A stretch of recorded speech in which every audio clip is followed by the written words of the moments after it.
Hello and welcome to CCL R6S. That is the Canadian Contenders League Season 2, brought to you by Northern Arena. I'm joined today by someone from across the pond. We have Cairo here. Cairo, why don't you introduce yourself? Oh, hey guys, I'm excited to be here. I'm excited to get back on CCL. It's been a long while since this league was back in action. I think it was back in the summer of last year when I was casting it, but nonetheless, I'm excited to be here. Yeah, me too. This is going to be my first cast with this league, so really excited as well. But we've got a really fun matchup today. We have first off, we're going to be having Tide Pods versus Catlaugh, both teams from Group B. Obviously, we have teams Yeah. from Group B playing teams from Group B, and then after that, we have another matchup from Group B, which is going to be Aerial Rise versus Newt Neuters. Do you know anything about these teams? I'm something about the teams later in the day, but Sure. I mean, we should talk about these two teams playing just Agreed. now. Tide Pods versus Catlaugh. And I don't really know too much about these two teams. I know Tide Pods, they came second last year when I was casting, but I mean, you probably know better than me, Ali. Yeah, so I mean, just looking at these rosters, some names that immediately stand out to me. Obviously, we have Hypers and Aquinio on the side of Tide Pods. Both of those have been very solid players throughout the course of quite a while. And on the other side, we have Terra and Lioness, who a lot of people know just for the fact that, well, they are girl gamers, so to speak, and they have really proven themselves to do quite well. I believe they played on Girl Boss during, I believe it was Project Eris. So Yeah. yeah, really excited to see these guys play as well. So yeah, I mean, lots of fun in store for this matchup specifically, and not to mention the one later too. But for right now, we've got these two teams for you. Yeah, exactly. And obviously, there is a certain battleground for these two teams to be fighting on. Well, I mean, a choice of potentially three if it goes all the distance. And if you folks don't know at home, we are going to be playing on Cafe Dostoevsky for our first one, Villa for our second, and then obviously all the way to the helicopter map, which is Border. The helicopter map. Yeah, no, there's only one room on that map, and it's do not attempt to board the helicopter. Just don't do it. No, I mean, hopefully, I'm excited to see if we go all the way to Border. Personally, I haven't actually been able to cast any of the new maps yet, and Yeah. hopefully, if I get to go to Border for my first one, that'll be a ton of fun. Yeah, without a doubt. And then obviously, I think we should probably we'll go back to that map one, Cafe Dostoevsky, one of the most historically structured, most procedural maps in the comp pool. And now we have the attacker repick to actually try and break this one down. Will really be helping these teams. We've seen historically most teams struggle sometimes trying to get in towards the kind of two primary sites on Bar and Cocktail and in towards the kitchen as well. Yeah, and I think that's frankly just not going to be quite as difficult to penetrate that egg so much. I mean, realistically speaking, now you have the option to completely pick a lineup that completely goes around any sort of defense that the defenders might be building up. So now the defenders may have to be playing more aggressively than they did previously, as well as, well, I mean, they have to be a lot more spread out and adaptable mid round as well. So personally, I've been very excited to see how attacker repick has been affecting this. Another thing that attacker repick is doing, obviously, is, well, pushing things into a more attacker sided meta, which is one of the reasons that they brought out Coastline. But then they put in Border, Yeah. which definitely is a decision because Border historically has been very attacker sided as well. Yeah, that's totally true, and it's just one of those things that I think that maybe the way that Border plays out similar to Coastline, we don't want two maps to play out similarly. It's one of those things. The decisions are out of our hand, and obviously that's what it was made. But yeah, Cafe Dostoevsky. I'm just thinking. We really need to see a good roam clear, I think, in my head. When even though we do have the attacker repick, we can see a Jackal maybe flexed if so needed. Sometimes we see some crazy individual plays, some crazy mistakes from teams, and that's just something that I worry about if this is potentially what it comes to. Yeah, and I mean, between these two teams, I mean, realistically speaking, Catlaugh is the more bug stacky one, if you will. Yeah, Obviously, all these teams here that have made it have worked together for a little while. I mean, Quells were, what, 3-4 weeks ago? And yeah. so now they've had all that time to work together and start building up their repertoire in terms of attacks and defenses.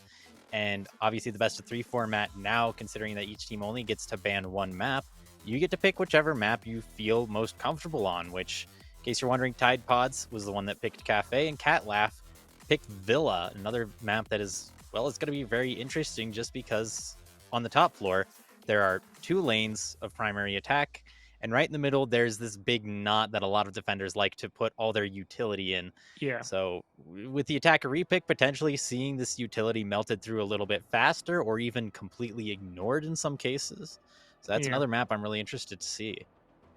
It's just going to be. I think Villa's always a bit loose sometimes as well. It's a bit dynamic in terms of how teams want to play it. We can see a real kind of, I guess, personality sometimes on that map. I mean, there's even, if you look towards the bottom floor, that kind of roamer highways, I like to call it, the fact that roamers can kind of move their way through to 2 primary staircases and try and put pressure on from that aspect.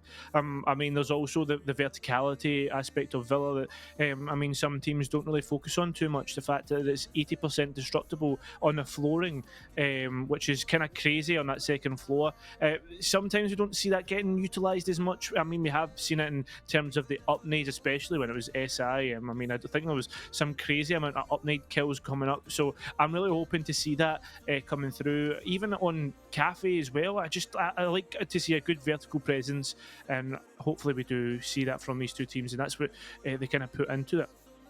Yeah, vertical interplay is going to be very, very important on these 2 maps. Obviously, Villa, like you mentioned, 80% destructibility on that second floor. And on Cafe as well, it just has 3 floors, so there's a lot of Yeah. opportunity for vertical play there just by that fact. Um, yeah, but I mean, in terms of Villa, really, I'm just excited to see how the vertical interplay works out. Obviously, we see a lot of pulse, but then now we have attacker repick. Someone sees a pulse, they might bring an IQ, right? And so kind of hoping just to see sort of these things that we've seen a lot start to really get disrupted as teams really start to abuse the attacker repick. Yeah, exactly. We'll need to see if they can abuse the attacker repick. And I think we are getting ready to send it to games so we can see how exactly this attacker repick is going to get when we get into this game. Cafe Dostoevsky is going to be the first game of first map of tonight. I will see exactly what the bans are. I mean, what you expected here? Probably going to be a Thatcher. It's probably the standard. I see a lot of people on Twitter advocating now for a Finca ban. Yeah, Finca definitely an optimal ban if your only goal is to make the other team uncomfortable. And it looks like Catlaugh is trying to do just that with a Soph ban. I mean, that 150 bullet LMGE has been quite the menace lately, but that does potentially leave Thatcher on the board, which could be really difficult just because he's very good at clearing out any sort of utility. But it looks like Tide Bods are going to ban that themselves. So we do have Nomad and Finca both on the board. I mean, it's going to be interesting. Nomad, obviously, very good for if you're going to do any top-down clears, etc. Lock down those staircases. It's pretty good operators left on the board. Valkyrie straight off the board as well. That is kind of standard. We're expecting that. I think Valkyrie has got a crazy ban rate now, especially. I think Yeah. it's something in the 60s or something, I'm sure. 70s, higher 70s, I don't know. But the crazy thing is the fact that she's banned out so much in Amira as well is pretty standard stuff for the defender bans. Yeah, offers a lot of flexibility on the top floor in terms of just creating power positions to hold. I mean, that top white area around the stacks that we like to call it is really not that much of a power position until you put a mirror there, and all of a sudden you have full control over piano all the way from across the map, kind of forcing the attackers to make some sort of an east take. And we are actually going to be going to bar cocktail first, so we might be seeing something along those lines. I mean, honestly, seeing an East take usually is something that I personally like just because it kind of mixes up the meta a little bit because we see a lot of teams just say, you know, we're just going to do the standard thing. We're going to go through Cigar, we're going to take control of Piano, and hopefully we can apply enough pressure laterally in order to try and dislodge the defenders from where they're feeling comfortable on the site. But sometimes that just doesn't happen. I feel like unless you have a very highly coordinated team, it can kind of leave an element of randomness in your attack. I know. I do like a bit of an ease take. Sometimes it throws people off guard. It makes people feel uncomfortable. Mhm. From what we were saying earlier with the bands, I just remember though with an ease take in EUL, I just remember Joystick with a Kratos going crazy. I don't know if you've ever seen that clip, but that was just something that and my head popped in straight away as soon as you mentioned a nice side to take for Baron Cocktail. But obviously, these players will have to make their ascendancy first. I think it takes about 20-25 seconds to get up there, and until then, we won't really see much action. Yeah, no action. Well, Mai is trying to make a little bit with a sneaky little spawn peek, and while there is a player over there, doesn't stay over there long enough to find them out. So going to provide a little bit of room for the attackers to start taking ground, or in this case, start making their way up to the roof. As it is quite a long trek, and there are plenty of runouts that you have to be worried about while you're going up there. Obviously, Nomad is on the board, so that is going to make a big difference in how teams play this as defense. I mean, if you watched SI this year, there was a lot of teams just throwing themselves out the windows constantly, and well, that's just kind of how you play this. If there's no Nomad on the board, it becomes a lot more difficult when Nomad becomes available. Already a bit of an aggression. Well, I say aggression, it's not really. It's just forcing their way in towards the cigar area. Just unfortunately not being able to get picked up there. Plenty of bullets flying. But look at this. Already we are seeing the cigar balcony and shop being taken up by these attackers, which is good play so far. Got to get that map control, but the defenders highly contesting so far. Tex actually takes out the echo of Tac. Oh, sorry, Top, which is a great pickup. That means there's going to be no more of those yokais moving. There is them still on live. Just unfortunate not being able to get that kill. But look at Bimbo absolutely moving through the site and clearing things. It's like a hot knife through butter. But there seems to be a bit of a response here. And there's still plenty of gunfights to be taken. And somehow we've found ourselves in a 3 versus 1. Yeah, at least, well, I was gonna say he does have a saving grace that he has two SMGs, but neither of them will save you when there are bullets flying directly towards your head. Very aggressive first round coming out from Diebods and proving themselves to be, well, quite capable of tearing apart as an attack like that, or rather a defense like that, my bad. As they just kind of found the gap and were able to lodge the Iana player Bembo right in there. Kind of proved that maybe they know what they're doing, and their entries are going to potentially be starring the rest of this show. We'll have to keep an eye on that, but for now, we are going to be moving down into kitchen, and there is an Oryx on the board, obviously offering a lot of upward mobility. Obviously, Yeah. he can make it through hatches. In this case, probably more specifically, the freezer hatch, but also in this case, I'm not entirely sure that Oryx was an intentional pick, as he does seem to be a AFK. Well, maybe Seb's just enjoying himself. He's maybe cooked himself up something in that kitchen, taking their time. Unfortunately, it seems as if Terra's put that electroclaw not too close to the wall. Obviously, there's that kind of position you can put it in. I think the Cade Claw has just dropped it, maybe shot it out by accident. Point is the fact that you can place that claw there next to the wall, get the two walls and the hatch. That's fair enough.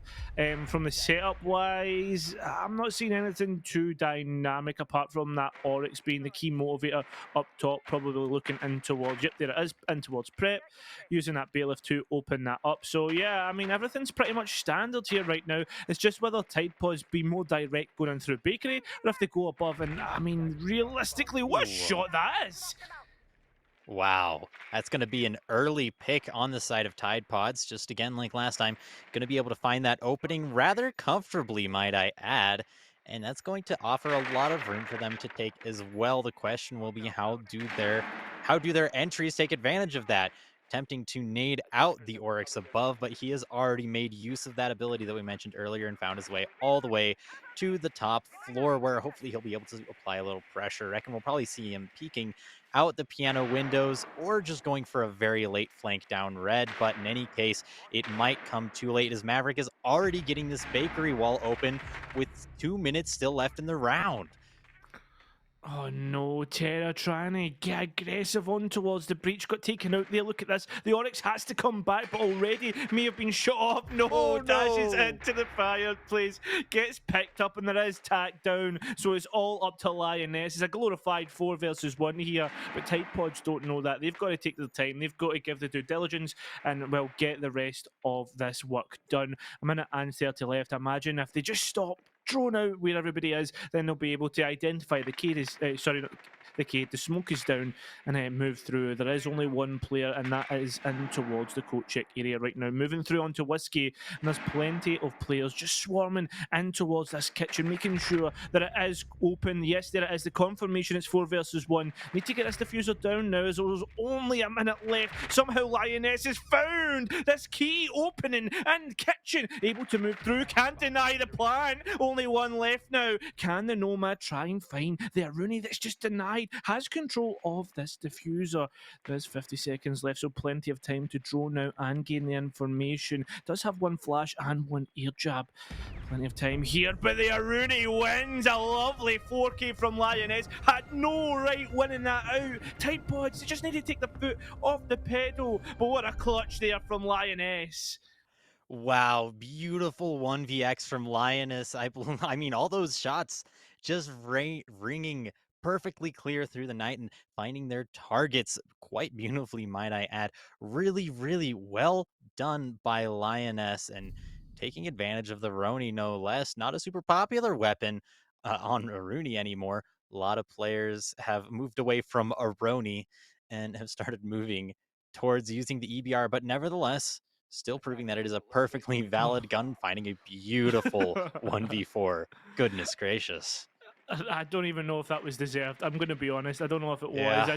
Just that situation, Tide Pods should have had full control, been able to drone out. They had control of Bakery. I think they had Nomad air jabs down on Small Bake as well, so they could easily just take their time. They knew where the Aruni was. It was identified on the drone that we saw pass coat check.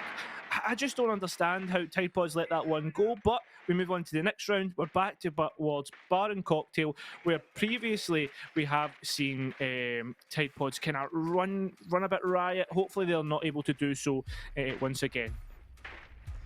Yeah, a lot of this key position, I think, kind of what tore them apart last time was the fact that they had the head holes in the trash wall there, and they were able to. I mean, once they got onto the new balcony, they had enough pressure to completely deny any sort of play in Pixel, obviously being a very important position. Now, whether or not these footholds instead will make very much of a difference, I am, well, rather, I'm doubtful. But I mean, we'll have to see. In any case, definitely, I mean, pretty standard lineups from both teams. They do have the Hibana for hard breach, which is obviously not a ton of hard breach, but you don't really need a whole lot for this site unless you're planning on going straight through, well, I mean, just about everything. But now, with an aggressive peek on the white window, not going to find anything. However, once again, gonna be the first one down. Bix has got to stop losing their life so early and giving these opening picks to Tide Pods. It's just so unfortunate. Bix trying to, I don't know if they're trying to be aggressive. I mean, I don't, is that on white window? Seb somehow managing to find Mother there, which is a good shot. Takes out the sledge as well. I don't know if the nades were utilised, but still, nonetheless, we'll be taking that if we're Catlaugh. And we'll have to see what they can do now. In terms of soft destruction, not much needed. So that it's not that bad. Just the nades we're losing out on here if you're Catlaugh. Right now, still having to drone out and identify key positioning. Seb still continuing into the cigar lounge for the time being. Moving back there, more than likely a good decision as he was spotted out, as you mentioned. But now, I mean, what's he going to do? He has no options other than just to fight back. And now, even now, trying to find his way into a better position. Not quite going to work out, though, as Bembo makes his way into Cigar Shop and secures the kill. Now in a 4v3 situation, but seems they don't really know where any of the defenders are. This is an opportune moment for you to take advantage of the fact that, well, you're an attacker. You have these mobile drones that you can use to find the defenders. I will say as well, though, Catlaugh doing much better than they did previously on this site. Seems like they had a little bit better of an idea of what key map control they needed to be holding, and they're doing a very good job of doing that, as well as picking the correct firefights as we see Lioness taking out Bembo there. Oh, lovely shot in there. Down to 2 versus 2, but look at that. The diffuser dropped and the player down below. Not even safe to get picked up as Lioness being aggressive there. Where is Terra? Well, Terra's close. Those toxic babes are going off, trying to confirm the kill right now. Trying to use the footholds, but can't actually utilise them. This is a really good position here for the last 2 remaining players on the defence. It's not really good position for Tide Pods, trying to move through in towards Cigar. That's where the smoke is, and Terrible pick that one up. Lovely kills there, and well played from both sets, but just even better from Catlaugh. They seem to have really found the kind of foothold in this map so far. Yeah, curious to see what they're gonna go for their third site though. Is only kind of figured out a foothold in kitchen, just in terms of coat check, right? And then they found kind of a foothold there as well in terms of freezer and being able to deny any sort of entry onto the new balk as well as into Pixel. So being able to deny that was very potent for them. But now, as they go into the reading room, the question is whether or not they will be able to do the same thing. Obviously, Freezer is a little bit less potent of a position on this site than the last. However, there is still an advantage to this side over the last, and that is that you get to hold the top floor and then move down. A lot of teams opt to go around and just go for a completely horizontal take, but as currently speaking, Tide Pods do have a sledge. I don't think that is going to be their personal decision. Is going to be a bit worrying. The pulse is something that we'll need to watch and see how that goes through. I think the pulse giving away so much information. There's also the fact that the C4. The C4 ability, if you want to call it that, is really viable here. I think there was actually a drone in towards trains there. I think just in front of the red kind of carriage, and I think might have actually identified the pulse straight away, which is going to be unfortunate for Catlaugh if they don't get the full usage out of it. On top of that, I think potentially we could also see. No, I was going to say we could see a potential mining and train take that I think was more popular within the LATAM teams a year or two ago, but it's not going to happen. It is going to go straight towards the top, and it is going to be a top down, which is probably the most standard take that we're used to. Yeah, curious that you mentioned how the LATAM's teams take this because while this isn't T2 or T1, I Yeah. mean, yeah, I believe that some of the meta still probably trickles down from there. Oh And, yeah. and specifically speaking, regionally as well. And I'm curious to see if these teams, generally, as we continue to watch CCL go on, kind of play regionally like NA teams, or if we'll see them sort of build Ooh. their own style. Beautiful shot there. But yeah, curious if we'll see them build their own style and see if we actually see kind of a different Canadian style from an American style.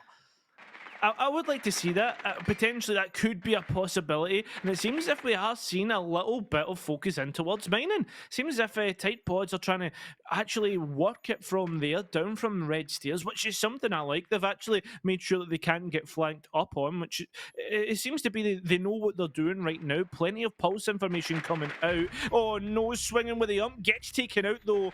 Tech's doing the business there. And it seems as if we're seeing here Tide Pods really taking control of this west side. Nobody can really contest them. Plenty of information for players to utilise, though, on the side of the defence, and already Lioness has taken out Mother.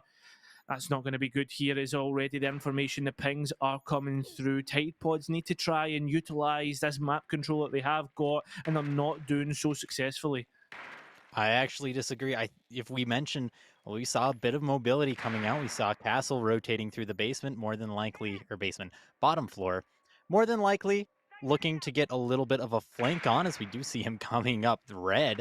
Well, now the question is, how much is this going to get denied? I mean, they have a 0. There's no way there's no cam on him, right? But it doesn't seem like there is, as he's going to down 0, finding that pick as well as another coming out from Seb.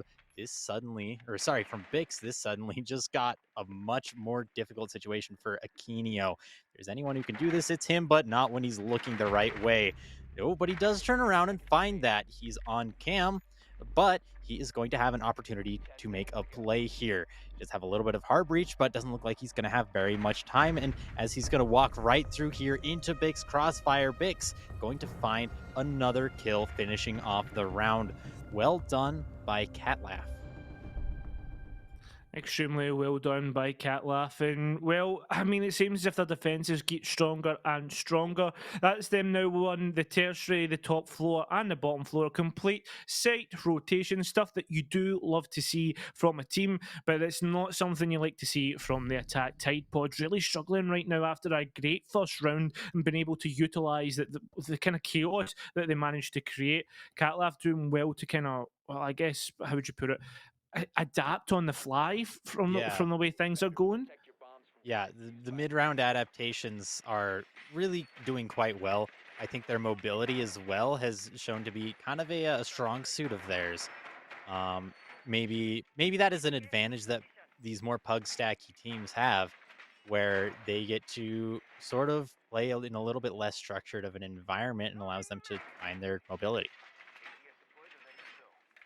Yeah, you're totally right. And on top of that, the fact that Catlaugh are adapting better and Tide Pods are being very, well, I see they're being rigid in what they're doing. I mean, we've not really got to see a second attack of bottom floor or a second attack of kind of the reading room site. But on top of that, the first round just was Catlaugh knowing what Tide Pods were going to do and utilizing that information, which is good stuff.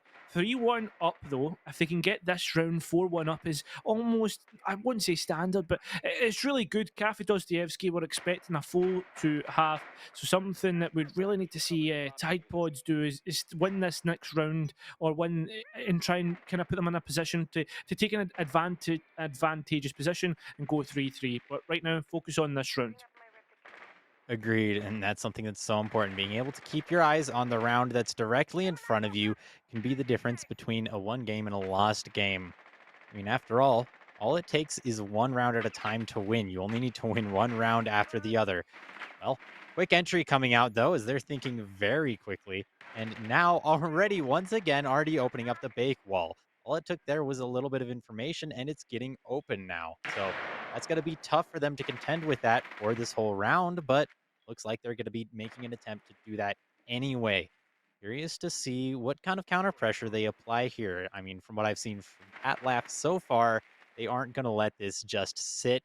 They aren't going to well, they're not gonna let this team kinda just open this up and then just kinda hang out there. So, yeah, I mean, counter pressure already coming out from Prep, coming out from Kochek, obviously a key position, and Terra as well playing very close on what is quickly to be the new breach. Oh, look at that though. Someone trying to get aggressive did get it down on towards the Ayana, but quickly. Oh, mopped up. The fact that they had the crossfire set up, well played, didn't get more than that, but that could have been a dangerous position. The Mavericks still doing work here. Nate's flying through, clearing utility. We do have a minute and 10 left, so this has been a really big investment from Tide Pods in this round, and already things maybe not looking as good. Look at all the health, it's all been chipped down. Any spray of any gun could pick up two for the price of one, but that won't be.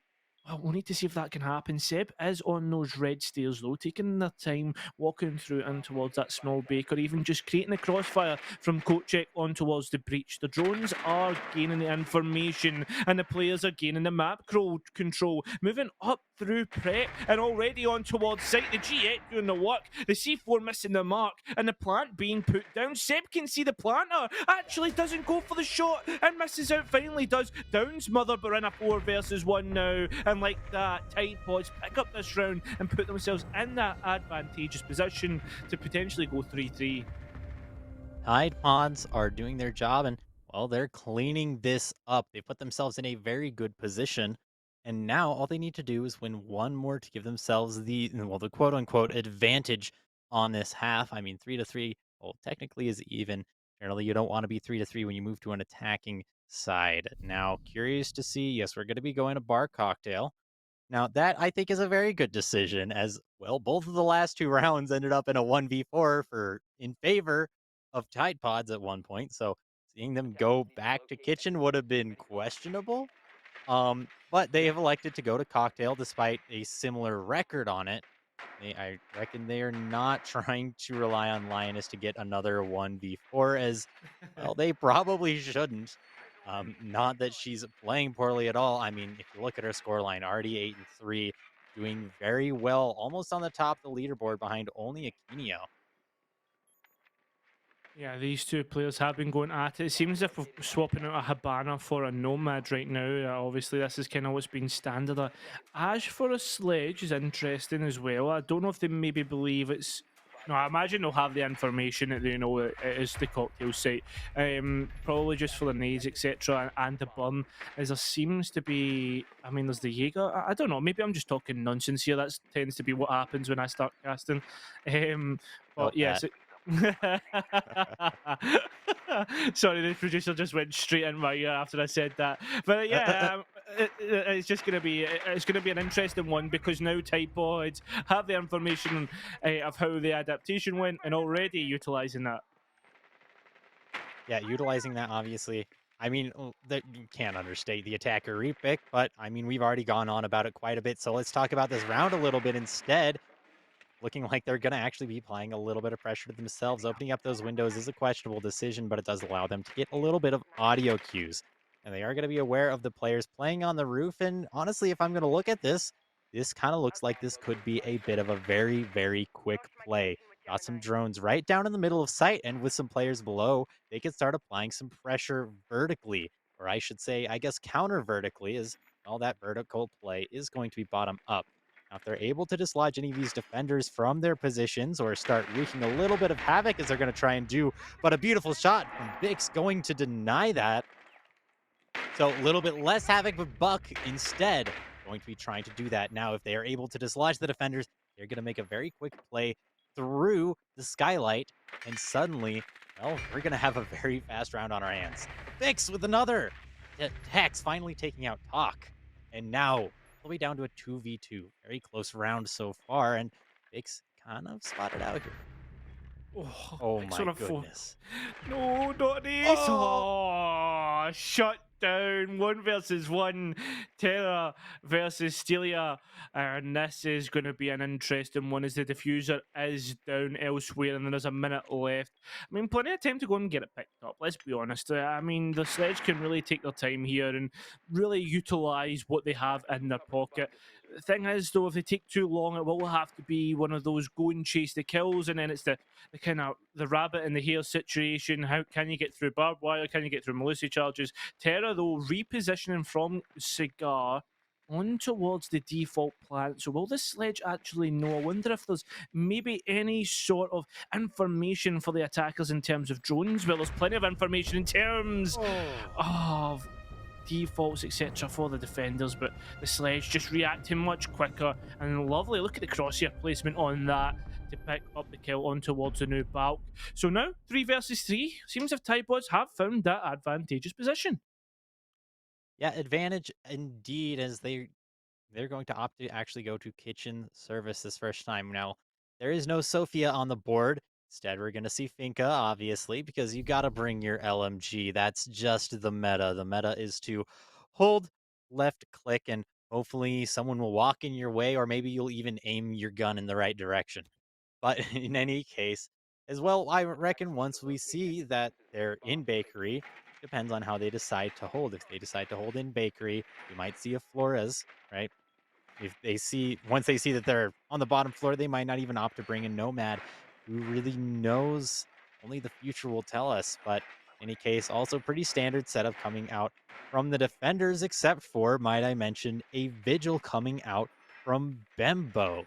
Now, not an operator that we see on this a lot, but if the attackers do opt for a top down clear, it could make their lives quite a bit more difficult.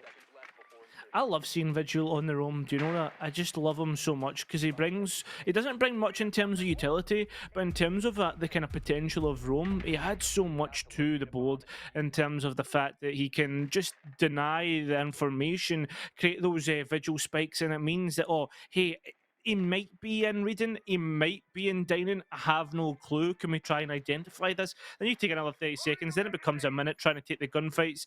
It just is really worrying to try and deal with them. So I love him from the roam potential, but there is so much committed to this roam text, the Cade, all the way up on third floor. Not an operator we tend to see up there, but it seems as if they focus solely on bakery for the time being from Catlaugh. Yeah, and bakery focus, I think, is probably kind of the goal here. They did manage to, or they did opt to bring the Nomad, I should say, and that is going to be, well, they're going to be putting those air jabs down, disallowing a little bit of rotation, a little bit of flank potential. But now the question is whether or not they're going to be able to get this electricity off the wall. Uh, well, Tack is going to go down, but Maverick making very quick work of this is once again at nearly only 2 minutes. Wall is already, well, the electricity has been denied, and now Thermite is going to do his job, but this Vigil above could still be a very, quite a nuisance for the attackers as they attempt to make their way in through this breach, as well as this player playing here in Coates. Now, hopefully, this player is aware that they can actually see the planter from Coates, but unlike the last player, but we do have a player very close on the breach. An altercation here is inevitable. This player, Mother, is not going to be able to get out of this position without finding some sort of a firefight. So, going to be a, well, rather tense situation as Catlaugh continues to look for a way into the building. A way into the site, I should say. Oh no, stops Oh, shooting and gets punished for it. no. Oh my goodness. Oh, but the Oh, recoil control doesn't find it. That is going to leave two members who probably should be dead now still alive, down to a 3v3 situation. Not a good situation for either of these teams. In all honesty, the map control is not in the favor of Catlaugh, and well, now the man advantage is not in favor of Tide Pods. it really isn't. But can we see another 1 versus 4 heroics? This time it's the Jaeger that has to do it. Don't know if they'll have it in their pocket. And there's the answer straight away. Seb absolutely rampant on this one. So many opportunities missed so many times. The Tide Pods should have really been picking up more and more kills, but no, that's not to be. Lionesses, oh sorry, not to say Lionesses. Oh my god, I've got Lioness in my head because of the 1 versus 4. Catlaugh doing the work that they needed to do, and well, punishing the mistakes of Tide Pods, which is the only thing you can do when presented with the opportunity. Kitchen and service to be revisited here from Tide Pods. They're feeling that they did. Well, I say that they could have won it, and I mean, let's be honest, they probably should have won it. But at the end of the day, we have to kind of move forward and try and reattempt it. What can you do differently here? Honestly, at this point, I would be looking at the last attack that Catlaugh just made and saying, well, they did the exact same attack that we did. So, what would have been really annoying for us if we made this attack, right? I mean, maybe some more presence in Yeah. small bake or even big bake, right? A little bit more vertical control, a little bit more vertical pressure, and not allowing the vertical pressure to be removed. I believe there was a little bit of pressure coming up in that direction, or maybe just I think there might have even been just like a lack of discipline on the player playing above. If they can keep that player up there for the whole beginning of the round, that could be huge. And well, that could potentially deny any sort of a plan coming out from Catlaugh. Potentially, because Catlaugh knows of the setup previously, they might add something differently as well to this. Is something that I'm thinking of. They know where the vigil, etc., were playing. I was wondering if that's potential was going to be. We are seeing set up for a potential to do more of a horizontal roam rather than a vertical roam. Obviously, there's a big verticality on cafe. We all know that, but sometimes because of it can. We can find there's a bit of a horizontal room. For instance, one player in towards Bakery, one player elsewhere that is above Bembo takes out Tack. That's the Osaka, interestingly enough. Yeah, and honestly didn't even notice that they brought Nosa, obviously a powerful operator because she has the opportunity to make these sort of crawl plays. And it's not like there wouldn't have been enough utility to deny that anyway.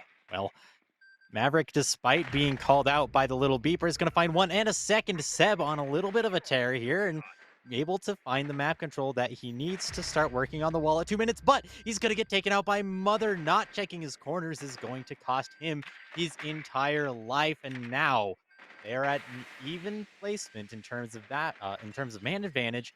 However, not quite there in terms of map control. They do seem to be getting the things done though here for Catlaugh. Seem to be getting that breach open, plenty of bullets flying, trying to get aggressive, trying to find the opportunity, but no opportunity presenting just yet. The Vigil though potentially could find something just on that red doorway in towards Small Bake. The Potential has been found, oh mother found lioness. So there we go. There goes the thinker. No more of those nanobot swarms to come through. Oh no. Just inches away, Bix, and you don't even know it. That's the thing. Seems if these players have hit a real stall here, but there is three flashes. That could be the entry point. Fire it in towards the corner where you know mother is and push in towards the site. Need to get the player deep as well, which is that Jaeger. You see them there. Can they find them? That's the question that we keep asking ourselves, because if you wait, mother, they'll find you. That's a lovely triple kill off the breach, and well played from that smoke there. Finding those heads and clicking them. It's a point and click adventure at the end of the day. Mother once again saying, well, punishing her children for not finding their corners, not checking their corners. And, well, yeah, they're going to get punished for it. They are going to manage to even up the score. This has been a very even match here on Cafe. And, well, to be quite frankly, after that first round, that and even that second round, I am quite surprised. But honestly, watching the rest of it, this has been a very fun matchup to watch. Osa is bringing bot on the attack, but obviously that's not going to stick around forever. And we do have an Echo as well on the defense. Now, they are opting to go to the top floors. They have lost that previous site twice already, and on the top floor, well, Echo does tend to be a pretty common choice. Don't believe he brought the shotgun. Is that well, I think everyone should bring Echo shotgun. I'll be clear. I think it's just the Bearing 9 is plenty powerful, and the shotgun utility with the shield and the Echo drone. I just think Echo is a great operator. But in any case, I mean, look at this. Both of these shields basically in a line here, mostly just going to be here to try and deny any sort of a push coming in from the west side. Now, this is exactly what I was talking about. This could be a situation where if you don't use your utility correctly or plan it out correctly as an attacker, well, suddenly you find yourself in kind of a situation with some amount of randomness that you are really going to have to deal with. Yeah, and you don't want to leave anything up to randomness and siege, because one small mistake you get punished. We all know what the one shot headshot mechanic can be like, and on top of that, the utility game that can be punished. I mean, if you lose one set of nades, sometimes that can be it. That can be the whole game over. I mean, that's the way it used to be on the 20-second meta all the way back. I think a couple of years back now, which is crazy to think. It was almost 2 years ago that we were in that meta. Yeah, Um, it's just PTSD that makes me think it was yesterday, honest to God. But right. but the fact that like we were in such a case and kind of still are in a sense with some of the utility, it really can't. You really can't be taking chances. We need to see the drone and working, which we are right now. I'm loving this drone game, taking their time. They know where the Wamaya is. They burn a couple drones for that, but the information is there for them now to act upon and try and clear out.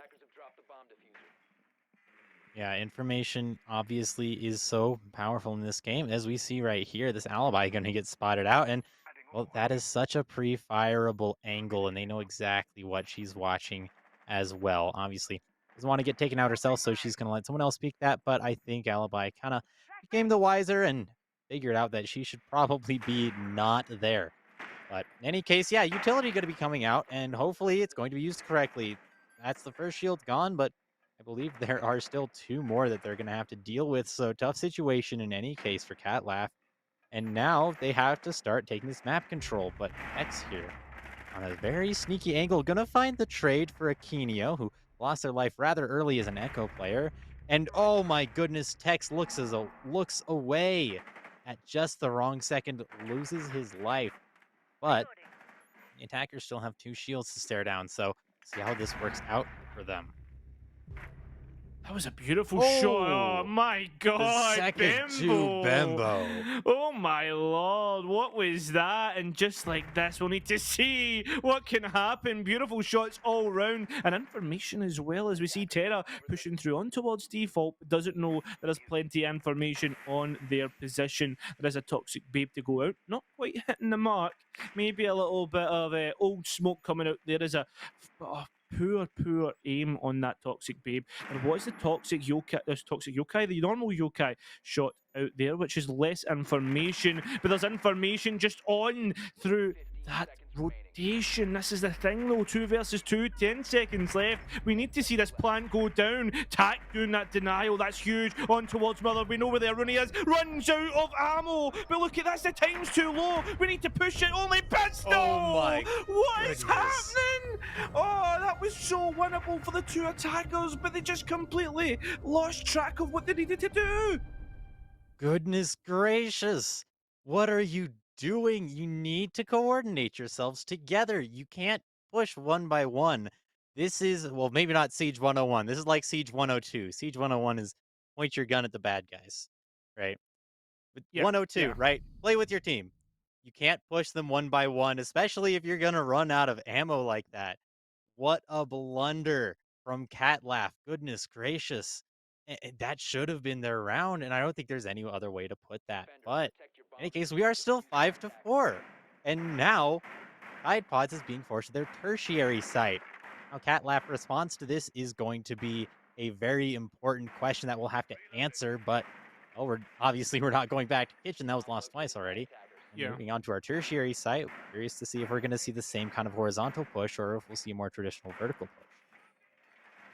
Imagine we'll see more. I'm going to predict a more vertical push from Catlaugh. Yeah. They must be stumping themselves not getting that round. That was so winnable, but that is what it is. We move on. I think probably a more standard push will be advised. I don't really see anything in terms of utility that's going to. Oh, as I say that, yep, there it is. So I was just going to say there's not much in terms of utility that's going to support an extension. As I say it, there's a mute jammer. There is a shield to come through.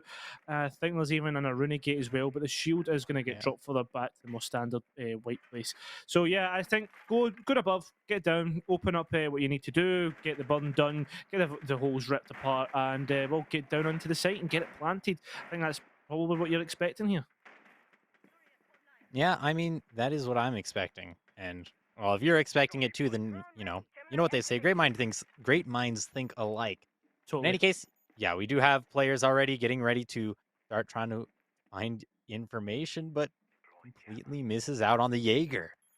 Jaeger could be a thorn in the side of Catlaugh as they try to take this map control that they so desperately need. And looks like they are also going to be making a little bit of a two-pronged attack, not solely going for the top floor, but making sure there's a little pressure below in order to deny the defenders from looking up, creating this vertical interplay that could be dangerous. But Bembo still going to find Bix.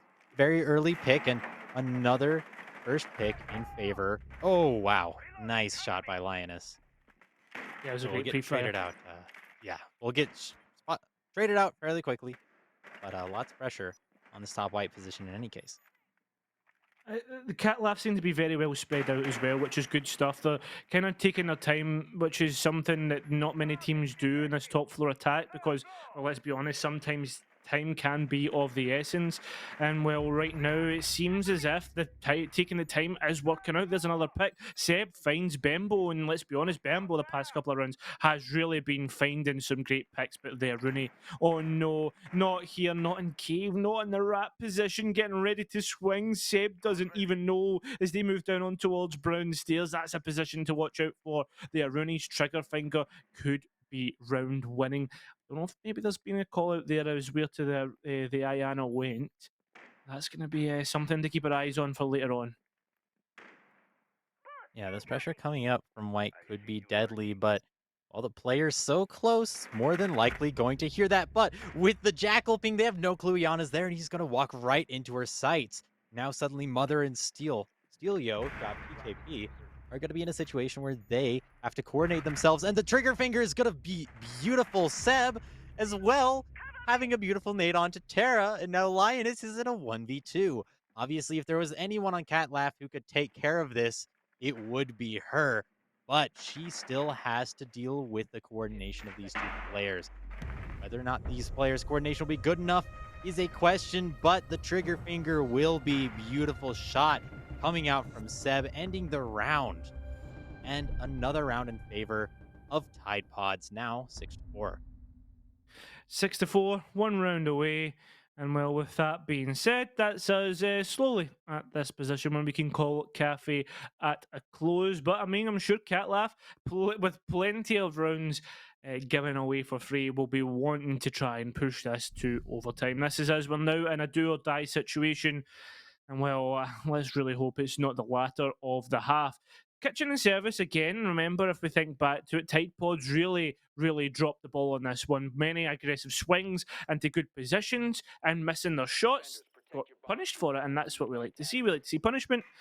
I just hope that this time Tide Pods can really hit the mark when it comes down to shooting those guns. Yeah, I mean, yeah, like you mentioned, 2 times they played this site, 2 times they've lost this site, and they need to not lose this site. Not as bad as Catlaugh needs to win this site, but it would certainly make them happy to not lose this site. Which, by the way, kind of upset that we have the default logo for Catlaugh and it's not like the laughing cat emoji. Um, but in any Uh, case, that would make so much more sense. yeah, I mean that's literally what their team name is. Oh, It's is it? supposed to be the cat laugh emoji. Yeah. Uh, I'm literally so stupid. I'm sorry. No, you're all good. I mean, it's Twitter stuff. Uh, Yeah, not your fault for not keeping up with Twitter, but I feel like a boomer now. Thanks. grows a beard oh, grows a beard once, and now that's me. I'm now like, I don't know, drinking like really old IPAs in the pub with my friends. he's drinking whiskey. Yeah, Um, in any Scotch. case, yeah, Scotch. Yeah, it looks like they're gonna be looking for a little bit of a boomer of a round. Get it? Because, well, like I mentioned, they'd like to win. Catlaugh here, really gonna try and not get any sort of spawn peaks coming out and bringing the floors as well. I really like this pick, especially for this site. See, there's gonna be a lot of utility they need to clear, and well, that's gonna be one of the pieces already. Beautiful crossfire here being built by Tide Pods. Now the question is whether or not they'll have the discipline to carry it out. Bembo is going to find that spawn peak that I mentioned a second ago, and Bix once again with the opening death. I do not personally have the stats on that, but I'm pretty sure his entry KD is -3 or -4 at this point. So, well, just work on that a little bit. But in any case, yeah, a lot of pressure coming out, and well, a lot of counter pressure coming out from the attackers. But Mother gonna find a beautiful pick, denying the entry from Small Bacon. Now suddenly it's gonna be a question of utility, but am I obviously an expert at denying that? Thing is, though, Mother playing like a mother hen, just watching over her little. Well, my, that seems to be the case right now. 4 versus 2, though, is now in a really precarious situation here for Catlaugh. They may have already forgoed Cafe at this point with 1 minute and 10 left, and not many giving up their position. Oh no, not like this, not like this. A prone from Mother, and like that, the swing from Bembo comes through, and well, Cafe goes towards Tide Pods, and I mean, already we can see exactly why Tide Pods were second last season in the way that they played this one. Absolutely agreed.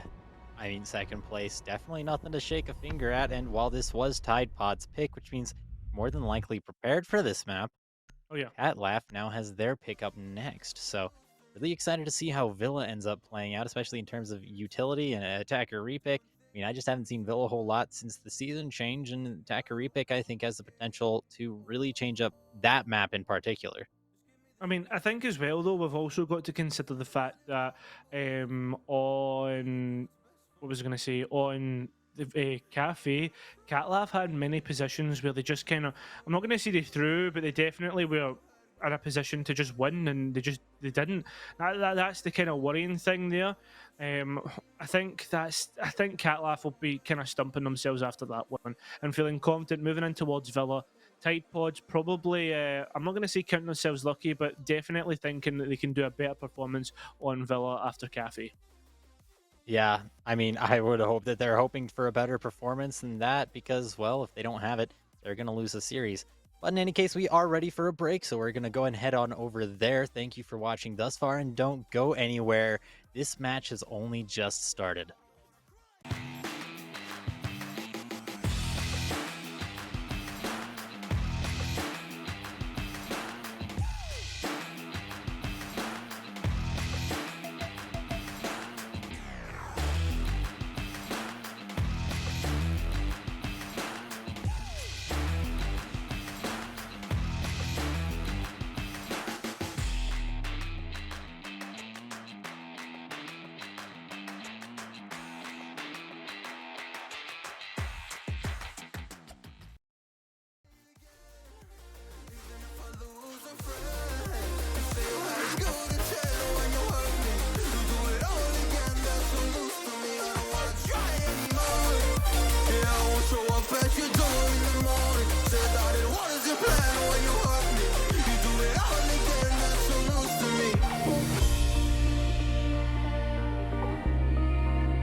sure do like to share your opinions, talking big like somebody's listening. Nobody's listening. It's so fun and games until it doesn't. Toss me out, I'll hit the ignition. Now you listen. Hop up in the window. Smaller and smaller you fade out. Hop up in the window. You cannot get my vibe, no, there's no way. I'm flying high above all your gravity, trying to bring me down, but I'll never stay. Hey, hey, watch me levitate. You cannot get my vibe, no, there's no way. You can say what you want, call me insane, trying to bring me down, but I'll never stay. Hey, hey, watch me levitate. Watch me levitate.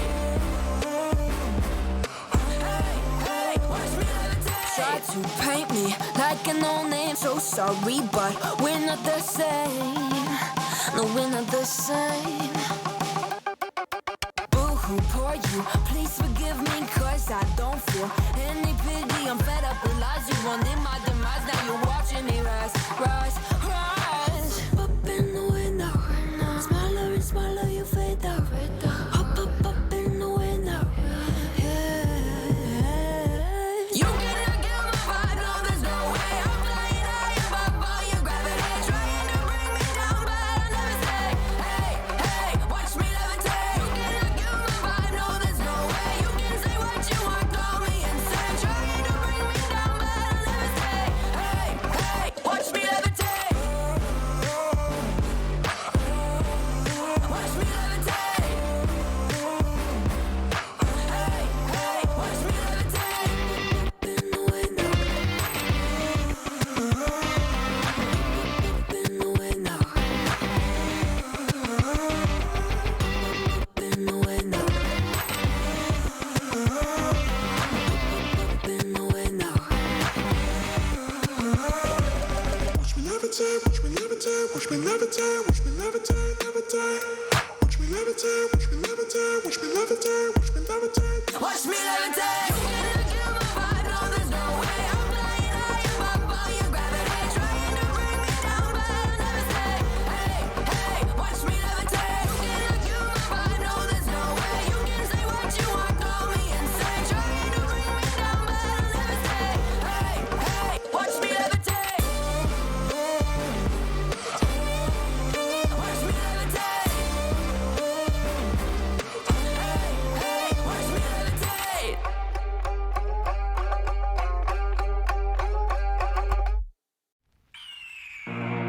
The year is 1991. Birds and people are living together in seemingly perfect harmony. Until one day, a young man catches fire. This is Phoenix.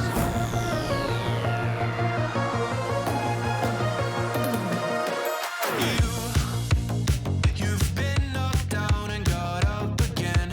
In a corner, you're surrounded, no defenders. You've hid your fury and kept it in. But it's time now, you ignite and turn to embers. Like a phoenix, you burst in a fire, burn. A thirst and desire, you transform right up in.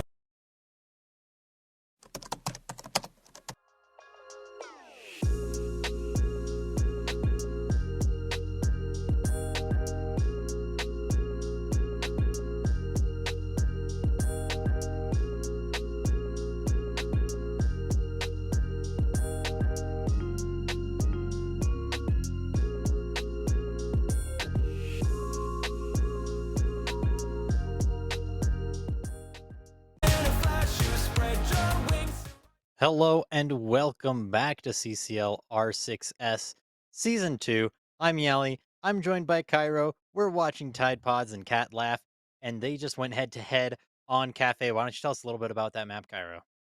Yep. Well, Cafe was an interesting one. The narrative swinging back and forth ended up with a 3-3 half between the two teams. And if you know Cafe, you know 3-3 isn't the best for the team that was on defence. Yes, that was actually Catlaugh, which is unfortunate. They ended up losing out on this map as we saw Tide Pods move forward on, I think it was a 7-4 win at the end. So that's quite sad. But, well, we still have an opportunity for Catlaugh to come back into us. Villa is next, which Yali is going to be a really good one for us. We've been talking a lot about it. Yeah, I'm very curious to see how this facilitates the different play styles between these two teams. Tide Pod's obviously very prepared to move very quickly. We saw that in the first couple rounds of Cafe, and well, this is going to be a slightly smaller map with a few more very direct routes to the site in some case. So, whether or not they decide to opt for those routes is going to be a very interesting question to see answered during this matchup. Well, that's going to be the first ban in this matchup. I wonder what's going to be the second. Probably, I'm thinking in my head, probably going to be a Flores, I think. I'm kind of going with the EU side of things there, though. Don't know if that is going to be the case as we move through and with the bans. It's going to be an OSA, interestingly Oh, enough. okay. Um, yeah, I mean, I can't say that I've seen an Osa ban here, but also can't say that I'm particularly upset with it. Like I mentioned, there are basically two main lines of attack, main lanes in on the top floor. And if you have an Osa, you can really make this sort of crawl play through it. But there's not going to be any Osa here, nor is there going to be a Valkyrie.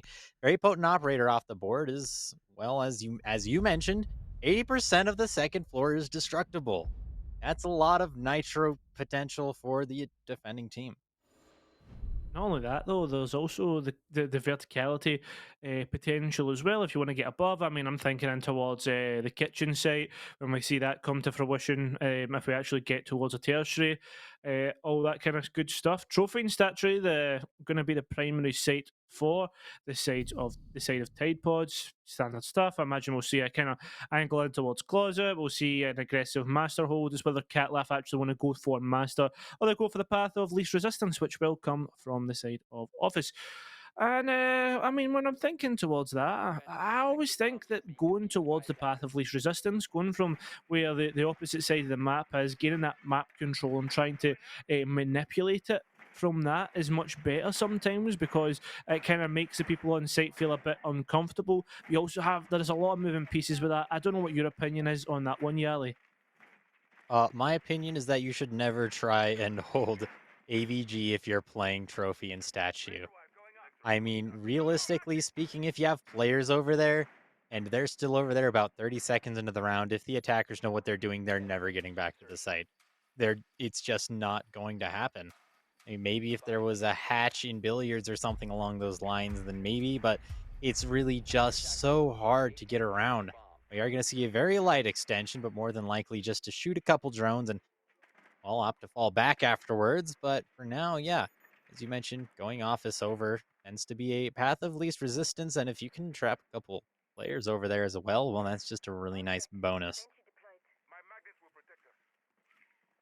Not wanting to see if there is any bonuses to be found. The Lioness going straight down below and trying to entry from there, which is nice to see because sometimes we do see some unpleasant surprises over by there. There is a player in towards EVG that will be that one Mayo Aquino. And no, I thought Seb was actually a player there. No, it is that Ayana drone. Getting the information. Aquino with a cute shot all the way through that little bit of soft destruction. And well, that 1.5 reigning supreme for the time being. Two attack. Sorry, I was just going to see if they were going to get ready to swing there. No, it's not. And it seems as if it's going to turn into an absolute death ball in this office. One player remains outside on the balcony. Can they find him? This is it. Just waiting. There's a minute and 55 remaining in this round. And there's only one kill went in favour of the attackers. Yeah, no, this is a very dangerous situation for Aquino. Not just because, well, he's well past his pivot point. He's not getting back without going down, finding a fight. But I was going to say he's also risking potentially losing an ace. He did find all three of those previous kills. And, well, now that he's lost his life, we're in a 2v3 in favor of Tide Pods. Tough situation for Catlaugh for sure. They do have Terra and Bix on the board still, both of which have found the one kill that well, that were found. I mean, they each found one, and now there are two, right? One plus one equals two, last time I checked. But in any case, they're going to be getting their info, going to be making sure they're not getting flanked anywhere. And hopefully now they're able to find a very effective entry onto the site somewhere.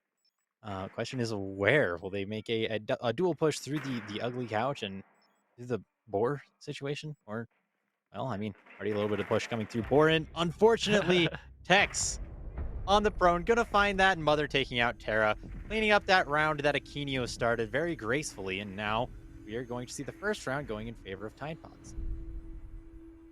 I think it all fell apart from the start. We already knew it was Yeah. coming. I don't want to be horrible to Catlaugh. I know they're good enough. I know they can do it, but it just all fell apart in that first round. And it seems, I mean, if we go by last map, Catlaugh, they did lose that first round pretty spectacularly on Cafe. So maybe they'll win the next one pretty convincingly? Question mark. I'm just kind of speculating there. It is going to be AVG in games next, which is quite a hard site to defend sometimes. We've seen, I don't know how many times, up nades, down nades, side nades, throwables all coming through, the kind of path of least resistance coming from Master, manipulating that map on towards 90, etc., etc. Things can really get, what do you call it, difficult on AVG sometimes. So we need to see an aggressive stance, I think, from Tide Pods again towards Catlaugh's positioning.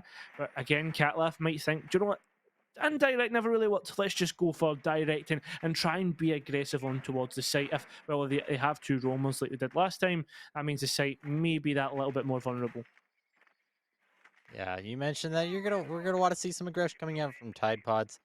I mean, we saw that Cat Laugh, while maybe not the most coordinated bug stack in the world, well, they do have a commendable amount of flexibility and mobility that they've been using to their advantage quite a bit. Now, if they are mobile enough, then they can hopefully get through here. And what's going to prevent that mobility is aggression coming out from Tide Pods, like you said. And oh, with this setup, I'm going to say it, they're already off to a bad start. They locked off that western wall in Aviator. That is basically going to give them a study for free, although it does look like Catlaugh isn't going to be taking advantage of that, opting instead for a bit of a traditional master over push. Lioness, though, interesting that Lioness is the one droning. I'm sure they have some supports that could do that for her as she tries to enter, but instead, they're just going to toss that drone to Amaya and try and find an entry somewhere else. Oh no, Mai has already got the first kill already. On towards Seb. There goes Zofia. There goes the kind of soft destruction there. At least there is Ash. There's information on the Jaeger dropping back from Astro. I don't even know what's happening here. Catlaugh just, well, I mean, almost not being able to find their foothold. And it just seems as if things are continuing. Ash is trying to chase, but can't really chase. Well, can't really chase anything. Chasing shadows at the moment from what is happening right now, and things are continuing. Tack is going to have to try and clear kitchen. There's going to be no one there, and well, that's more time wasted for the side of Catlaugh. Aquino proving to be a very valuable player. I believe he was top frag during the last map and now already 4 kills on round 2.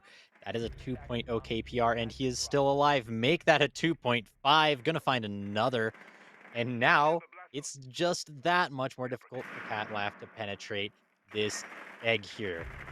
Checking the corner there, unfortunately. Aquino with 2 more. Oh my goodness, Aquino. What are you doing? How are you doing this? Bemba, why are you stealing Aquino's ace? Man deserves it, but in any case, flawless round coming out from Tide Pods. Ouch. It's just so unfortunate. That is just Ah. so unfortunate. It seems as if Tide Pods are doing any 100% speed run of Villa right now. 2 first rounds have been so aggressive and they're just playing Villa right. Dining room and kitchen, I said, well, we see a tertiary fight site. Well, we now have our answer. And it's going to be one which is going to be an interesting one because let's be honest here, when we think towards what happens on tertiary sites, it's meant to be the one that we expect the attackers to win. But right now, I don't even see Catlaugh getting a kill at the moment. Yeah, I mean, if we look at the board, there are 2 kills on the side of Catlaugh, and there are 7 on the side of just Aquino. So right now, realistically speaking, Aquino could 1v5 Catlaugh theoretically. But in any case, he doesn't have to. He has a whole team behind him, and how this team plays together, I think, has also been very commendable. I don't think that they have really, I mean, how do I put this? I don't think that's let them down either, being able to build these crossfires. They've shown a rather, I was gonna say an ineptitude, but that's the opposite of what I want. So I guess ineptitude. Um, but in any case, yeah, they do have the pulse, but Yeah. Catlaugh has an IQ. I love seeing an IQ on this site because, I mean, let's be real, everyone's going to bring up Pulse. Bring an IQ, and you're going to know when they toss the Nitro, and then you can get out of the way, right? So makes it a lot easier for you to deny any sort of vertical play from the defenders.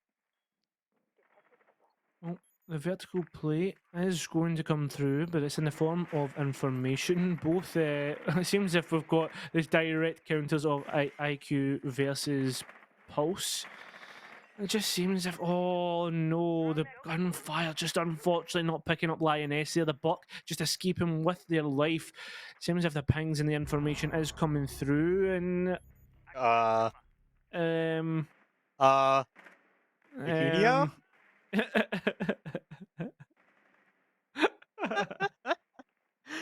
well, there goes the Thunderbug with a boom.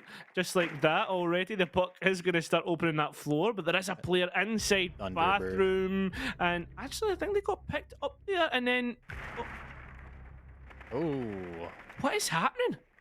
I'm not entirely sure. There's a lot of Nitros killing a lot of people, including Blunderbird, if you will. Oh, looks like we had an entry here into the bike storage. Now that's actually beautiful. I love to see that, and he's going to take advantage of that soft nade to make his way out. Beautifully played, and now he has the opportunity to rotate around and meet up with Terra. If they make a good entry here, if they coordinate this correctly, this could be huge, but they're going to have to find these picks as well when they enter. And, well, that wall is open, and Terra with a double right there. What just happened? We need to see this. Thank goodness for these instant replays. And wait, did Terra that a wall down bang? someone? Or did she wallbang? I'm not sure what happened there. But in That any case, that's the first round in favor of Catlaugh. While it was a tertiary site, I think they did very well. I mean, their entries seemed to go well, and Blunderbird certainly helped. So I'm scratching my head. I'm going to be real honest and say I am scratching my head at that one. Uh, What? What? Do you know what? Do you know what? There's no point even trying to think about it because it's going to be one of those things that I try to break down. I can't break down and end up like a broken man. Honest to God. We I'm are already going a broken man. That's why I'm a woman now. to.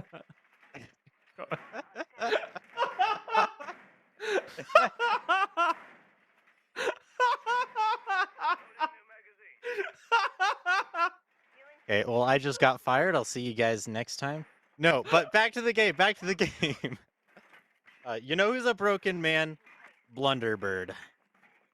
Sorry, I've made that joke 3 times now. But we're going back to trophy statue. I'm Put sorry. that in your reel. Put that in your reel. Oh man, I'm actually crying. Uh,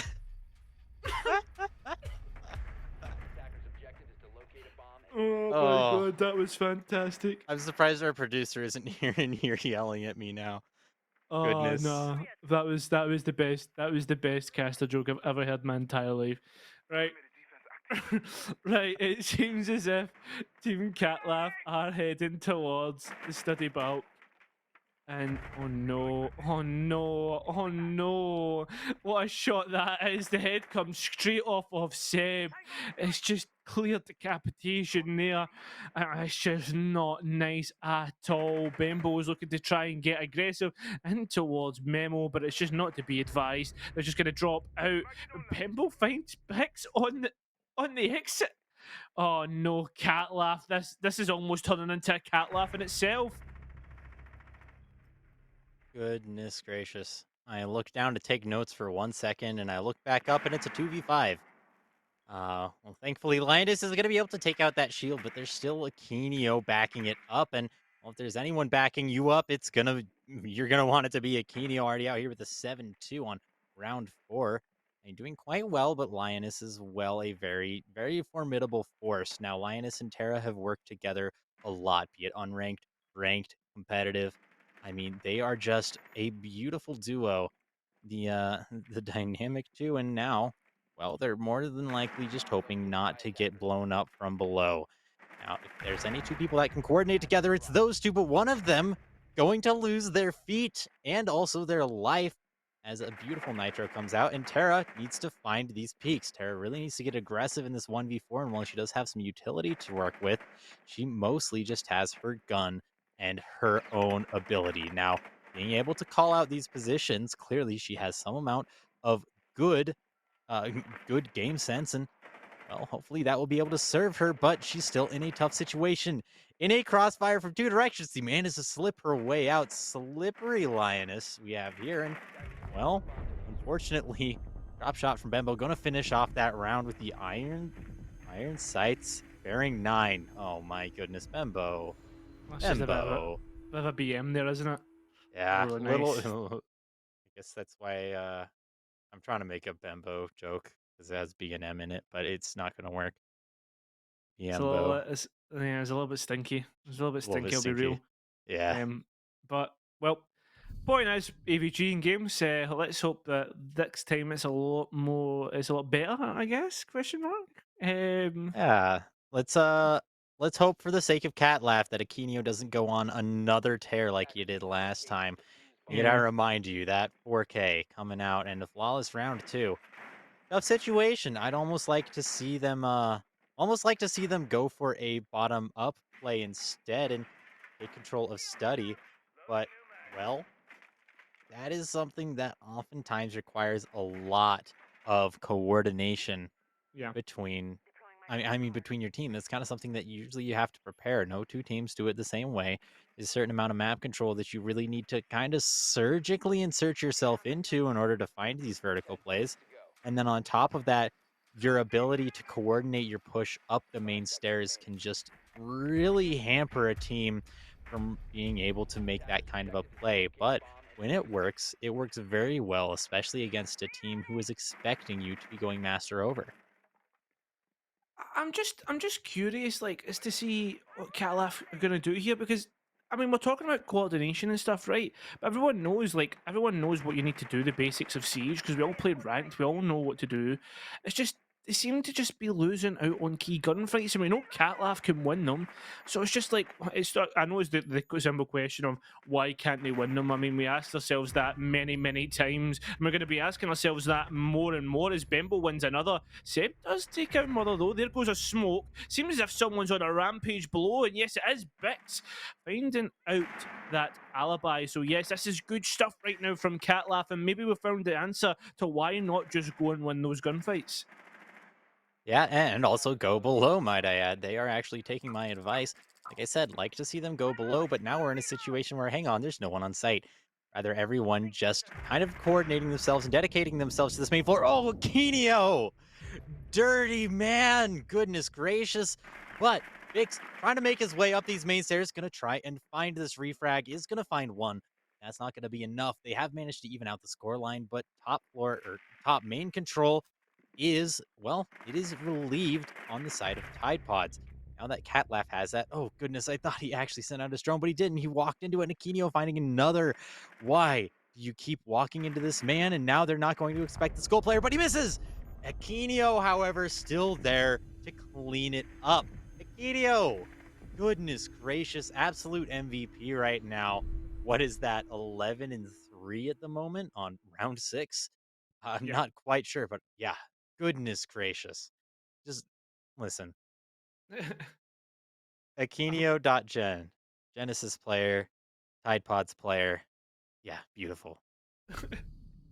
Well, there is one more round to go in this half, and well, if you remember back, the tertiary side was a little bit of a different story, a little bit of a different momentum. We did see one team win out. It was Catlaugh, the only round that they've managed to swindle in this half.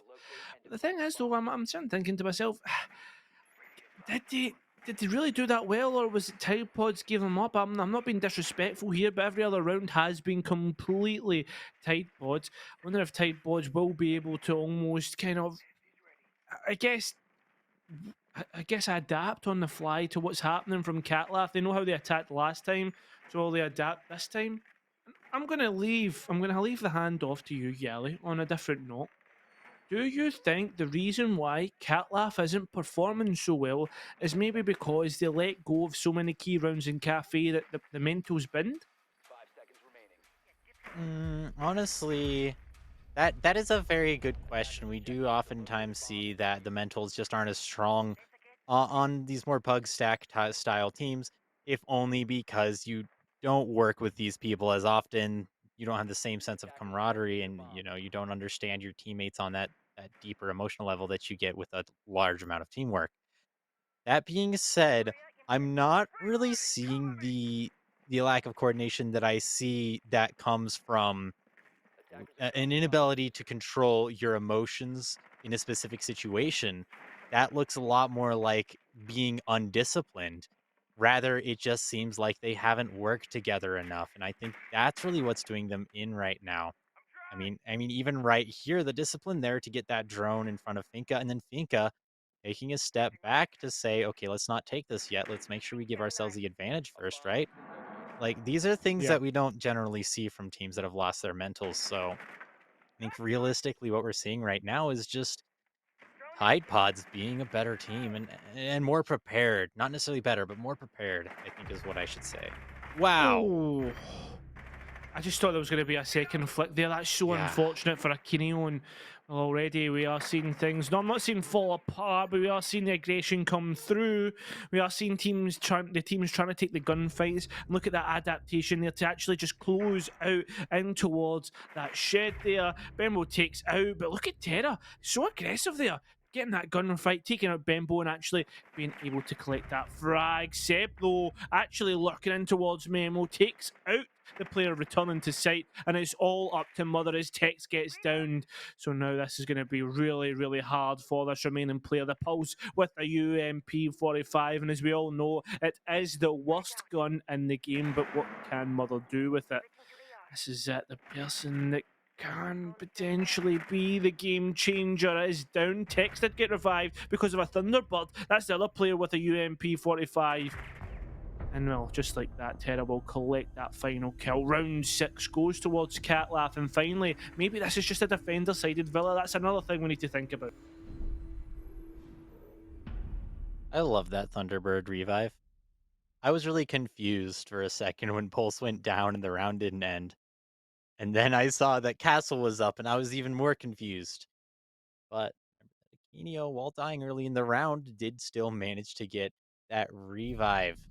So bringing the correct utility just goes to show sometimes can really change the course of a round. And in this case, I mean, to be fair, they did have two 45s.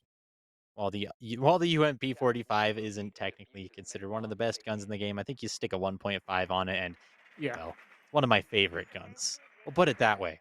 I'm not a castle main, I swear. But in any case, yeah, Catlaugh here opting to go to AVG instead of Trophy Statue. Personally, I actually prefer Trophy Statue as a primary site, if only Yeah. because it's a lot easier to hold the vertical play on this. And as we like to mention here, 80% vertical destructibility. That's a lot. So if you're able to control the bottom floor, generally, even if you lose the top floor, you can do a lot of damage in any case. So Yeah. That's it. I mean, it's what you can do with what's given to you and what you can do with the manipulation. It's the option to manipulate. I mean, all in all, it's potential tech. What are you doing?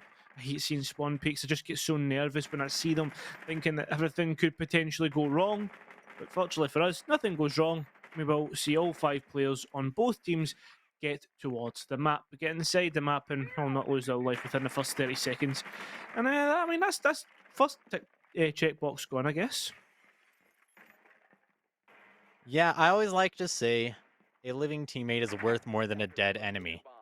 Um, and I think that's mostly true. I mean, obviously, there are definitely different situations where that's not true, but the more teammates you have, the more flexible you can be, and so that can really change things up.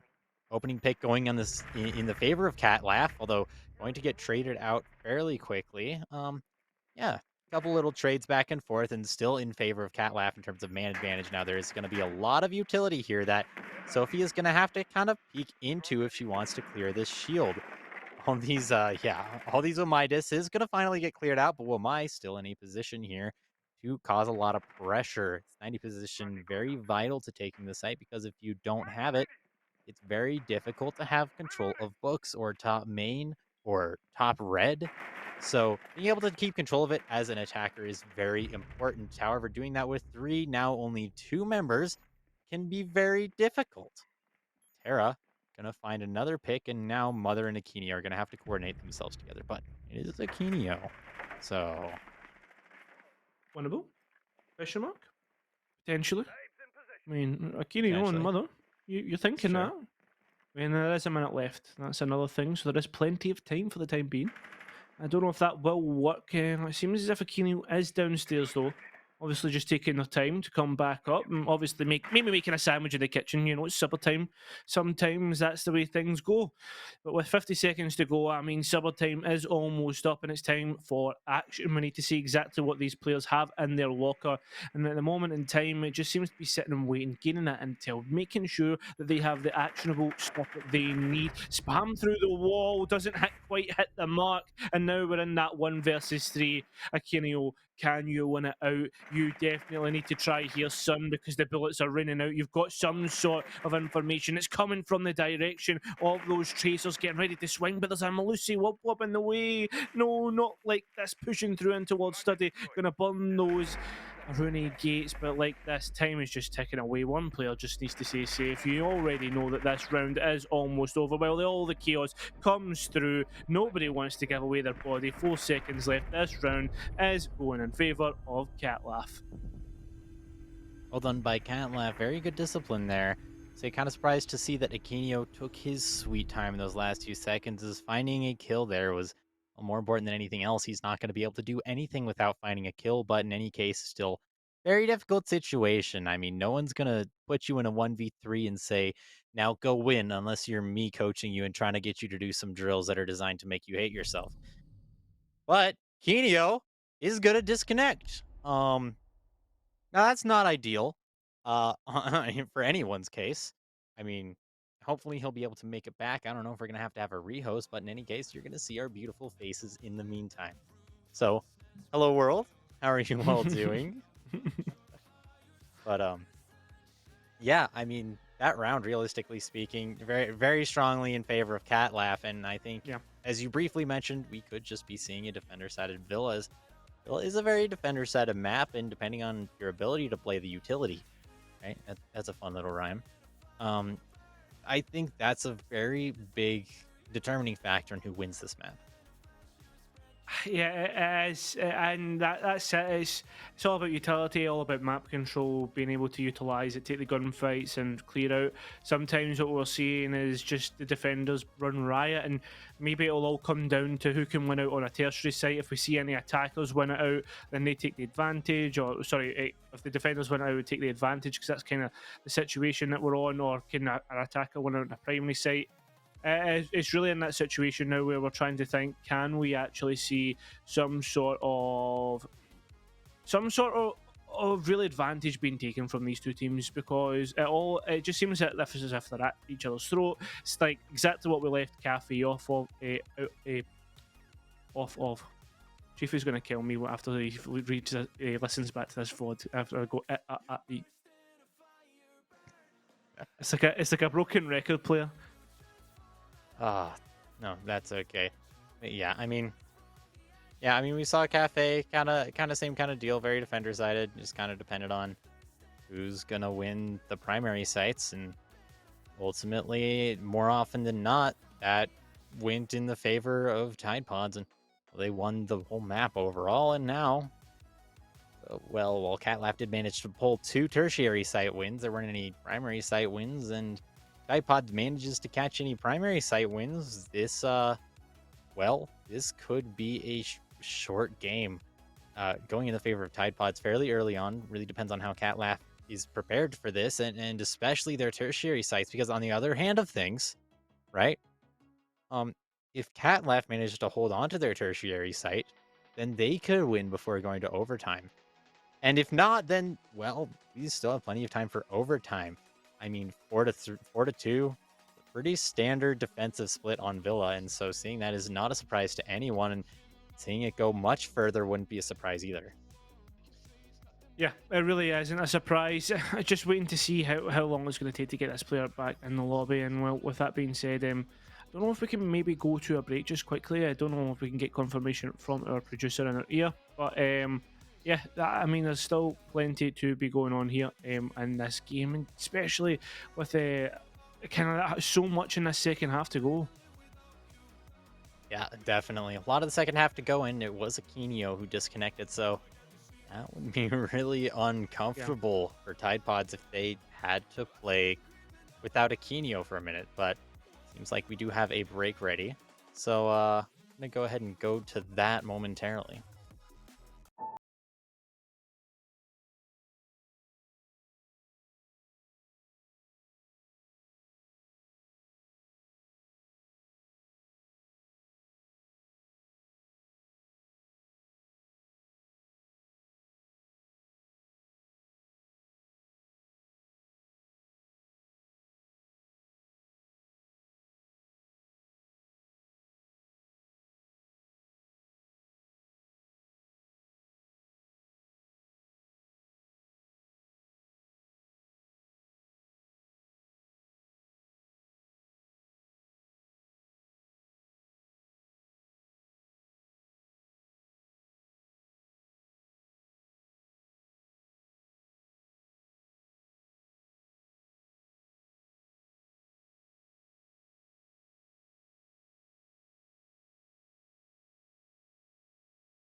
It's almost nighttime, waiting for the right time. Gotta get this right, I'm scared to death. Scared of your eyes, looking into my eyes. Scared that I'll back out and hold my breath. Wake up one morning and see your face, I can feel it coming back. These shivers are every day. Whoa, I say it's over, I get out of bed and leave. Yeah, just like that. I got the shivers whenever I would think about you. Now that I left, I live without you. I'm on my own again.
All right, sorry about that quick little break, but we aren't back and we do have Akinio with us now as well, so that's good. I rather like when we have 10 players in a game.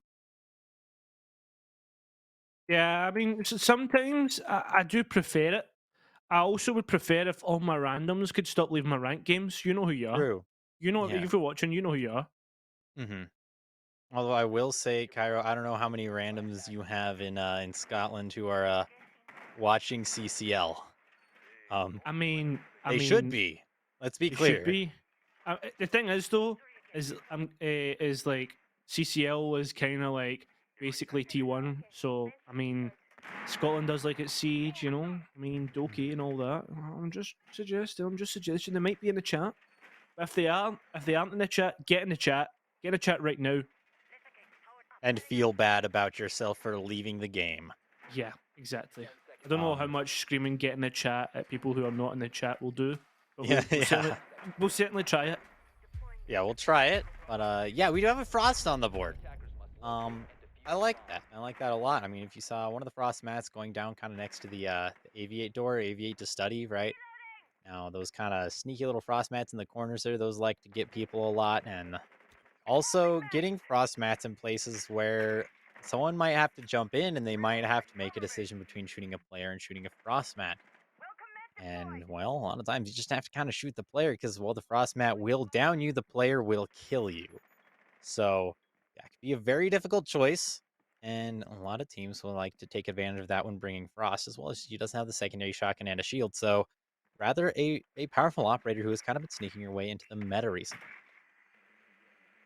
Well, the thing is, though, is that it seems if we get a little bit of focus down below, it seems if we are going to see a little bit of clear out in towards kitchen. Seb, though, he's not in kitchen. He's all the way in the basement.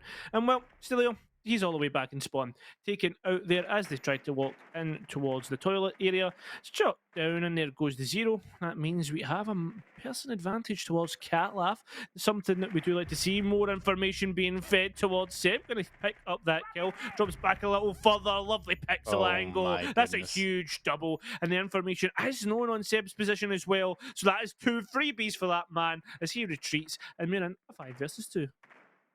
Beautiful play by Seb. I mean, these kind of late flanks are really important, and all I gotta say is once again, Steelio on the zero, not doing his job. Obviously, flank watch is very important. If you get someone, well, as I like to say, the first rule of Rainbow is you can't shoot someone unless you're pointing your gun at them. If you don't know where they are, then you're not going to point your gun at them, right? So you really need to be finding that information, and you can't be letting them flank you, especially if your Oh, name yeah. is Sam, right? So Texas is going to find one, trying to even it up a little bit. It is Lioness, a very large threat, but generally this map has been more of a bit of a Terra Seb duo. So maybe not quite as comfortable on this map as Seb puts himself into a corner, trying to catch Aquino off guard, but Aquino is better than that. Gonna find a clean headshot before moving on around. And now, well, while he only has a couple health left, he's going to do his best to finish this round off in his favor. Oh, just spraying through. Can't find anything. It's posted up on that bed during the time. I mean, there's not really much we can cast here, as everybody's just holding angles and waiting for Akinio to walk through into I some mean, as sort of. they should be. Yeah, exactly. It's compliments to them. I'm just saying, like, Mhm. they're just kind of taking their time. They already know exactly where the Akino's going to come through, pick up the kill. There we go. Nice and boring, and that's what we like to see. Siege should be, and the most idealistic world from a player's perspective. Siege should be the most boring game ever. It's There true. you go. Um, yeah, I can't believe you actually said it, but yeah, I mean, it's hard to deny that. I mean, Siege is a game, I personally think that a lot of the enjoyment that comes out of this game comes primarily from the team play, the coordination, building strategy, and just all the things around actually playing the game. And when you actually fit in and find yourself as a cog in this larger machine, it can really make a huge difference. And frankly, I find a lot of satisfaction in that. And well, if you don't, I don't know what to tell you. But I mean, Siege as a competitive game, that's kind of where the root of it is. I mean, Yeah. let's put it this way. Siege wasn't built as an FPS. Siege was built as a MOBA that has guns in it. That's really it. I've not heard that. Do you know what that reminded me of? I don't know if you remember the Pengu clip where he tried to run into AVG, and then Yeah. there's just like Malusi, Clash, like Cat Can, like there's just all sorts just waiting for him. There's a Goyo exploded as well, and it's just like Oh my he's like goodness. he said what the hell is what the hecking hell is this? A MOBA?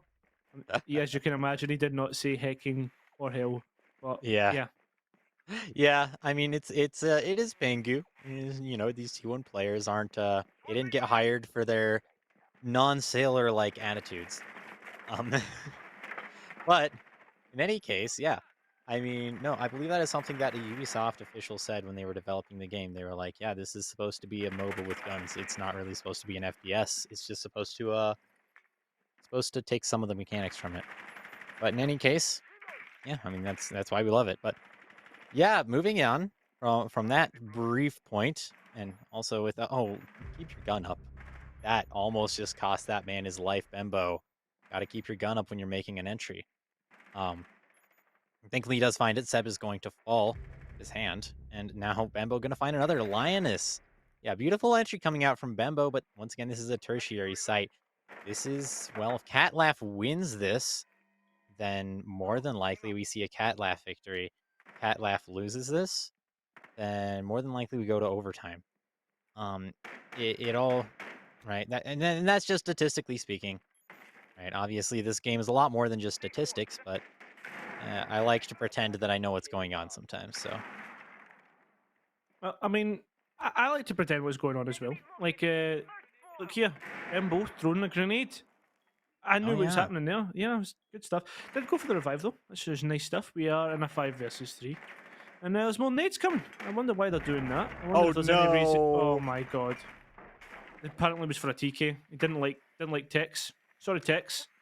Picked him There you up and go. then immediately naded him. That's the biggest BM in the world. That's funny as anything.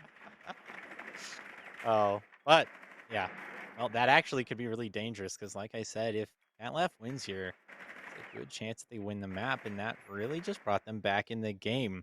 I mean, in terms of health, they're pretty even at the moment, and now they're even in terms of guns available as well. So they really need to just play patient here. They have 45 seconds to kill, and if they manage to kill it, then this round could easily go in the favor of Catlaugh.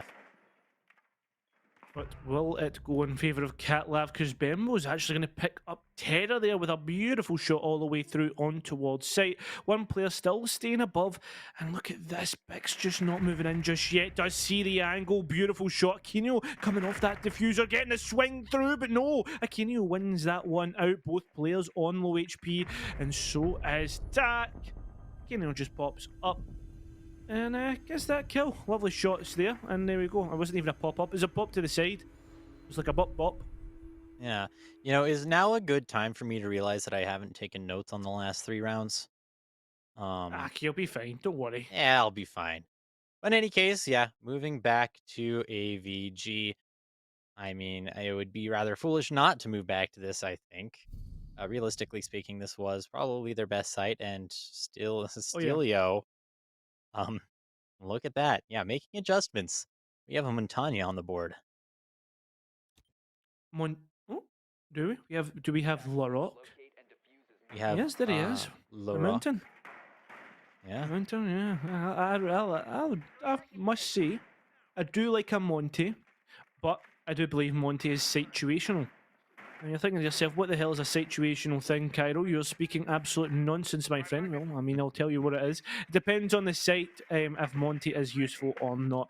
I think that personally he should be used in cases like Rafters when you're trying to put pressure onto the Rafters player, because if that Monty drops the shield and you try to fight him, it can be a bit awkward. Or if you pop your head up and you get the gist. We all know what a Monty's like on Rafters. It's a pain in True.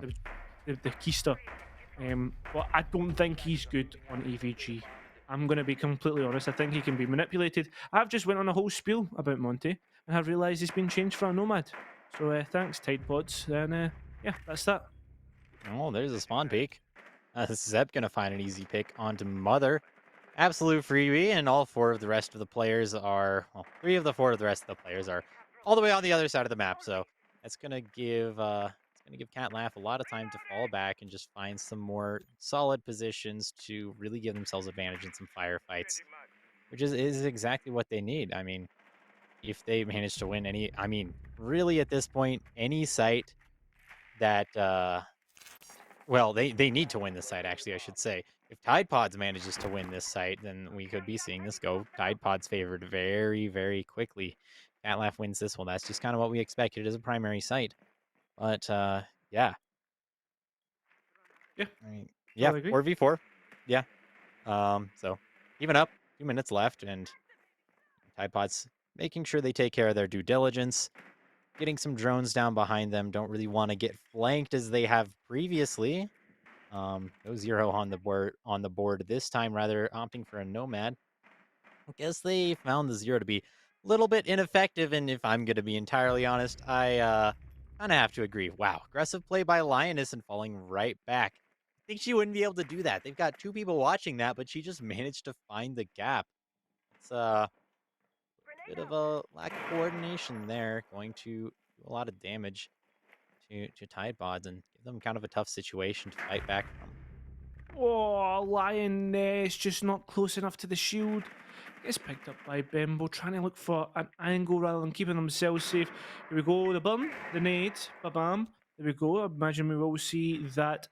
Oh, okay, maybe not. Maybe I'm talking nonsense. That's obviously the Cade Claw that does get protected from nades and can't be picked up, unfortunately. See you later, Tide Pod's going to have to push those doorways, going to have to get funneled through, and that's not the case you want to see. Oh no, not like this. Just Oh, unfortunately not be able to get through the hole. There is 45 seconds remaining though, and Terra already looking to try and get aggressive on towards that zombie door.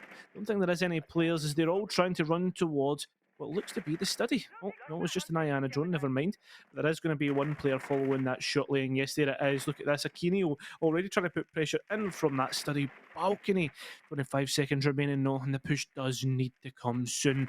Toxic Babes, there is only one left, but look at this. Bembo's just walked in towards maps, and how has he been able to do that? This is it. This is where things start to go hectic. This is where we are. 10 seconds left. The Habana runs, gets downed, and now it's all up to the last remaining player. It's all up to the Ayana. But look at this. The players aren't anywhere near. We could see the plant go down, and yes, we will. Gun available. It is up the ARX trying to find players. But no, you don't turn your back to a gunfight. Catlaugh, they take that round and keep themselves alive more and more.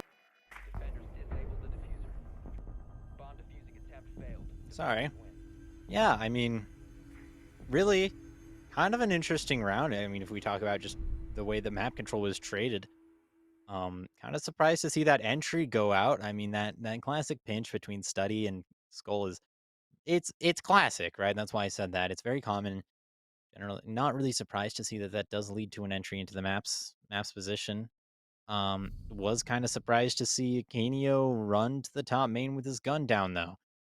Honestly, Akenio keeps his gun up when he crosses there, and rather than going to top main, just continues on to go and back up his teammate.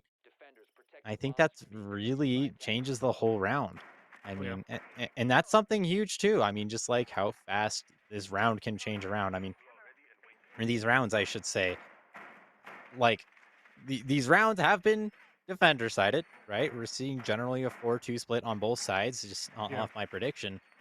But each round, well, most rounds have been pretty close.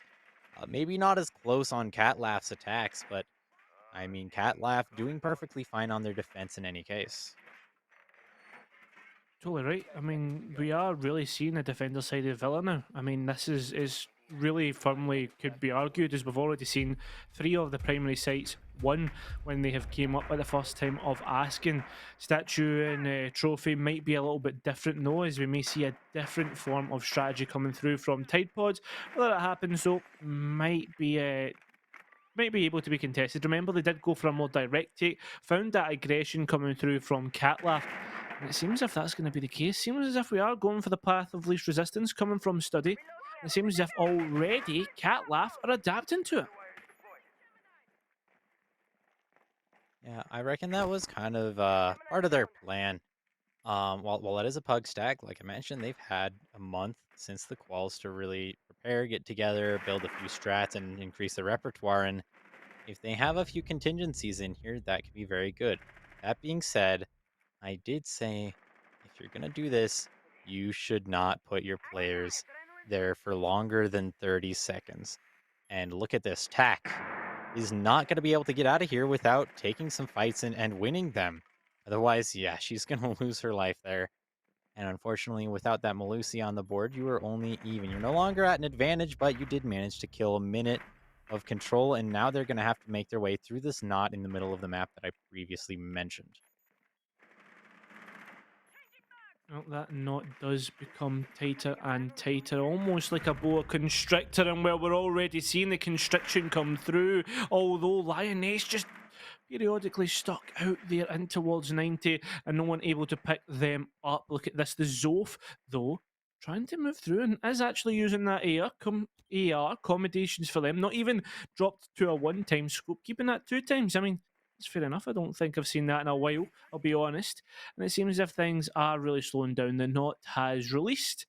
Thing is, though, there is still that boa constrictor hanging nearby, waiting to swing down and pick up a kill. There is a player behind statue, does get picked up. It's Seb is gone, and no, the swing into sight isn't to be advised as the players just drop funneled into a meat grinder. Texas went below and not supported the teammates. This means it's a 3 versus 1, and they are almost doomed. And just like that, Lioness picks up that kill. I do believe we are almost in contention for map number 3.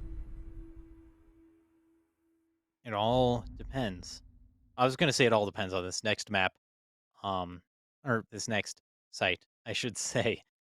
I mean, I can't stress enough. The tertiary side is where this is going to be won and lost. And while they did manage to make some tasty sausages out of Tide Pods on that last map, like you said, sending them through the meat grinder, dining might be a little bit more difficult.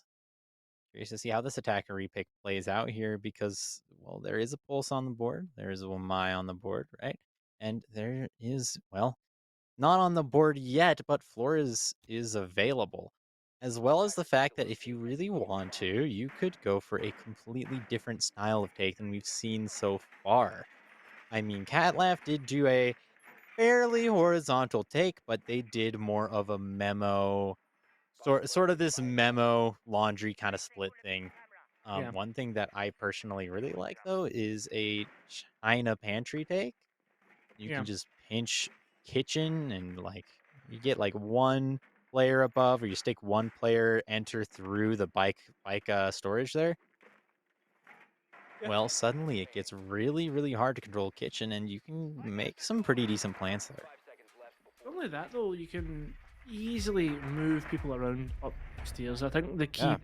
key component is that verticality on the second floor, and like this little hatch reinforcement that's coming through. I know it's typical, but I always like to point it out because that is literally directly trying to counter the push in towards that kind of laundry area, which can be really difficult sometimes to maneuver.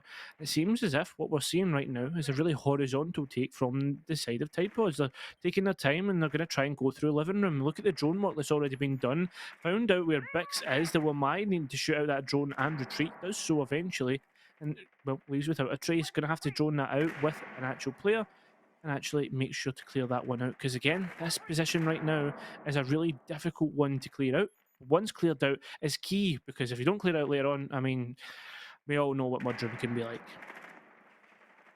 Yeah, mudroom obviously very potent position and one that there are three ways into. Small room, but gets you control of clock, and that is one way to clear that out. Bembo with a beautiful nade onto Bix. Fortunately, going to lose his life, but only 2 minutes left on the round, and Bull's still available to just try and find this intel. Now, oh goodness, yeah, there you go. Mudroom finding the position onto clock, and that Bull's is going to pay with his life for it.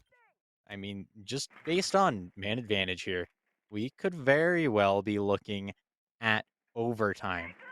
Now, this is the Catlaugh pick, and realistically speaking, kind of a difficult situation that they've put themselves into while they are on attack. And has been attacker sided so far. This tertiary side has not been very fun for anyone. And Terra, with an aggressive peak, not backed up by anyone, gonna lose her life. And yeah, unfortunately, unable to find another pick. And now Lioness in a 1v5 is gonna get flanked and lose her own life. Unfortunate for Catlaugh. Fortunate for Tide Pods. Now, who starts on defense? It's Catlaugh. So, if this map continues going the way that we've seen so far, we will be moving to border. We will be. We will be. And this is the interesting thing here. But I'm gonna ask you something here, Yali, right? And this is kind of going away from well, I guess it's kind of going away from the strategical point of things. But do Mhm. you think if Catlaugh had the Catlaugh PNG, they would be? Well, do you know what I'm going to argue? They would already have this series done and over if they had the Catlaugh PNG power. Really? Yeah, Really? yeah. Wow. I Okay. think I think they're just demoralized. That's yeah, I could see that. I mean, we did have a little bit of a conversation about mentals previously, and I think every little thing counts. I mean, as we Yeah. mentioned, Pug Stack, not as much camaraderie. They don't know each other as well, and so on and so forth. And well, this is the second map as well. So not only were you talking about the cat laugh PNG, not only were you talking about the fact that more than likely cat laugh just doesn't know each other as well. They can't lift each other up as well, and that's nothing against them. It's just a time thing. Well, these teams are going to be getting tired. It's Yeah. overtime on map two, and I mean, I'll tell you right now, that can do anyone in. I Oh mean, yeah. there's a reason the grand finals for SI are so intense. It's because it's a BO5. You get to Yeah. the fourth map, it's like, oh, what am I doing? Especially if you Mhm. had to play the losers bracket that morning. So going Yeah. to a third map really could start to show which of these teams have been putting their all in and which ones of them have conserved a little bit of their energy and are preparing to take this on to three maps. Well, potentially we will need to see there is the Twitch already coming out there, moving in towards Master, gaining information, trying to drone out Astro as well. And look at this, we we are going to get the drone. There we go. Finally, it is done. The drone needs to be reloaded though. There is a second one coming, and oh no, do they know exactly where Seb is hiding? Well, they'll do now. Oh no, can't win the gunfight. The Flores struggling there. Well, down Seb finally. But is there going to be more players to come and support? Look at that angle there though from Tack. Beautiful stuff coming through. Mother finally finishing out Seb, and here we go. The pressure comes in towards this Wimai's position. He is stuck in a corner and he cannot get out. What a shot that is! Absolute pixels, but finds the head. I absolutely love to see it. 4 versus 4 at the halfway mark. I did not see Tack getting out of there at all, but also I did not see Tack hitting that shot. Goodness gracious. Any case, Lioness here, getting ready to start contesting the 90 position. This is going to be the next bump in the road of Tide Pods. They need to start taking control of this knot. They need to get to the 90 position, and they need to start being ready to start opening up these no, I mean these lines of sight, or else they're not going to have enough pressure onto the site in order to make an execute. Now, hopefully, also trying to get some players over towards the study side, because without any sort of counter pressure, it's going to be very difficult for them to dislodge any of the defenders as well. So, being hopefully conscious enough to do that could spell the difference between winning and losing this specific round. And attacking rounds are very few and far between, especially on this site. 4 rounds for 4 defenses. Now that we're in overtime on the fifth round, will we see the first attacking round? Honestly, at this point, 30 seconds left. I don't think so. It's almost been like reminiscent of that 20-second meta. PTSD rings through the chat as we all know what that can be like sometimes. Is there is still work being done at this time. 20 seconds remaining, and yes, it really is. The execution comes through on that mark. Sorry, I think it was Tex that took so much damage.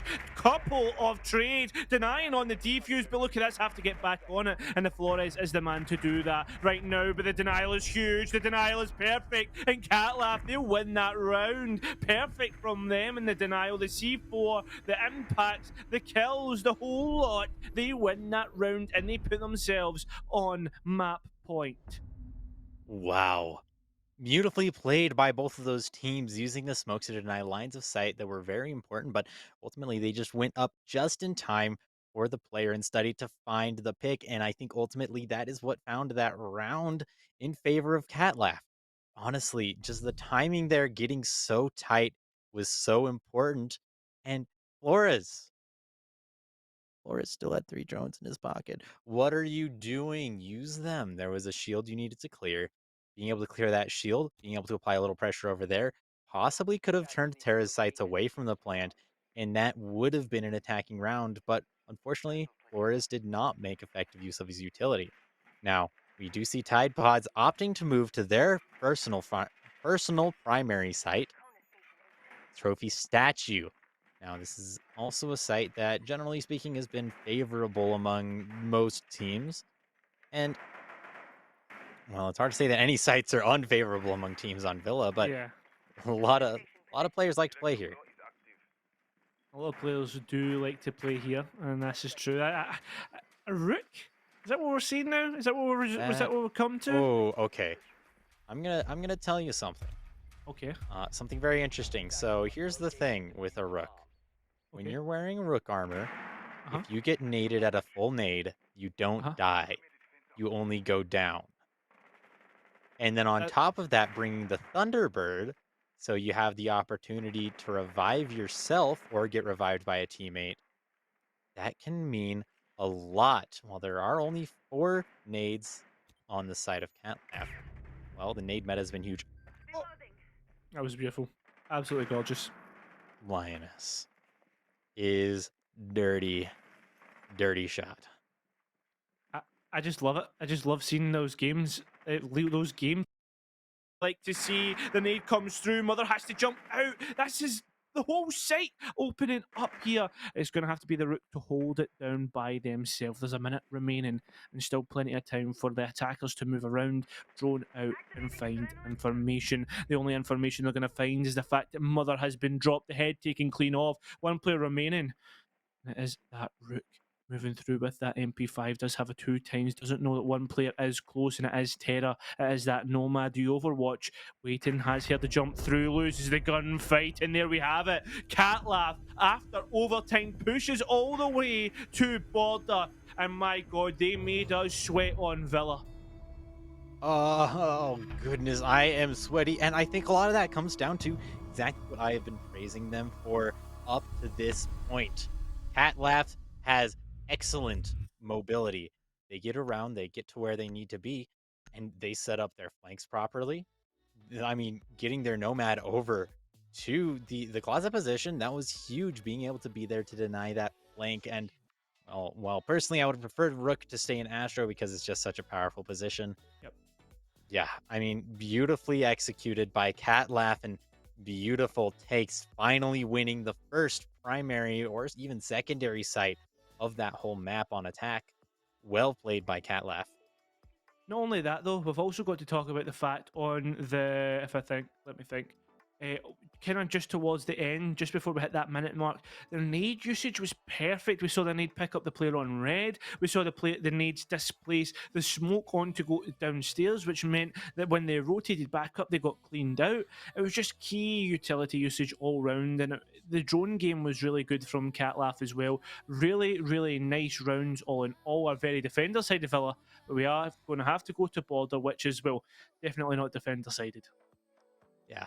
Well, now as we move on to border, well, before we move to border, I should say we are going to go to a short break here in just a second because, well, we like to have breaks around here.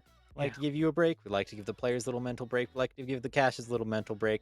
And we like to give our production a little mental break. Before I do that, I do just want to say huge shout out to all of our sponsors, Northern Arena, First Blood, Parabellum Esports. We love all of you. Thank you so much. We will be right back after this break.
'Cause you won't look after my wounds. I suppose you will never regret it. I should throw myself out from the roof. 'Cause you fucking love it when I fade. 'Cause you won't look after my wounds. I suppose you will never regret it. I should throw myself out from the roof. 'Cause you fucking love it when I fade.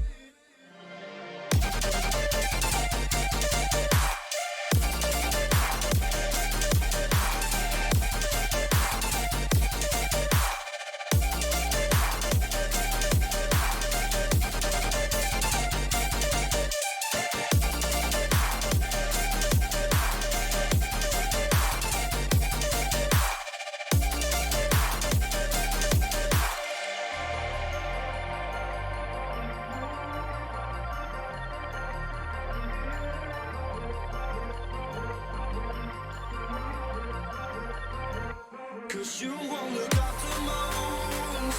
I suppose you will never regret it. I should throw myself out from the roof. 'Cause you fucking love it when I fade. 'Cause you won't look after my wounds. I suppose you will never regret it. I should throw myself out from the roof. 'Cause you fucking love it when I fade.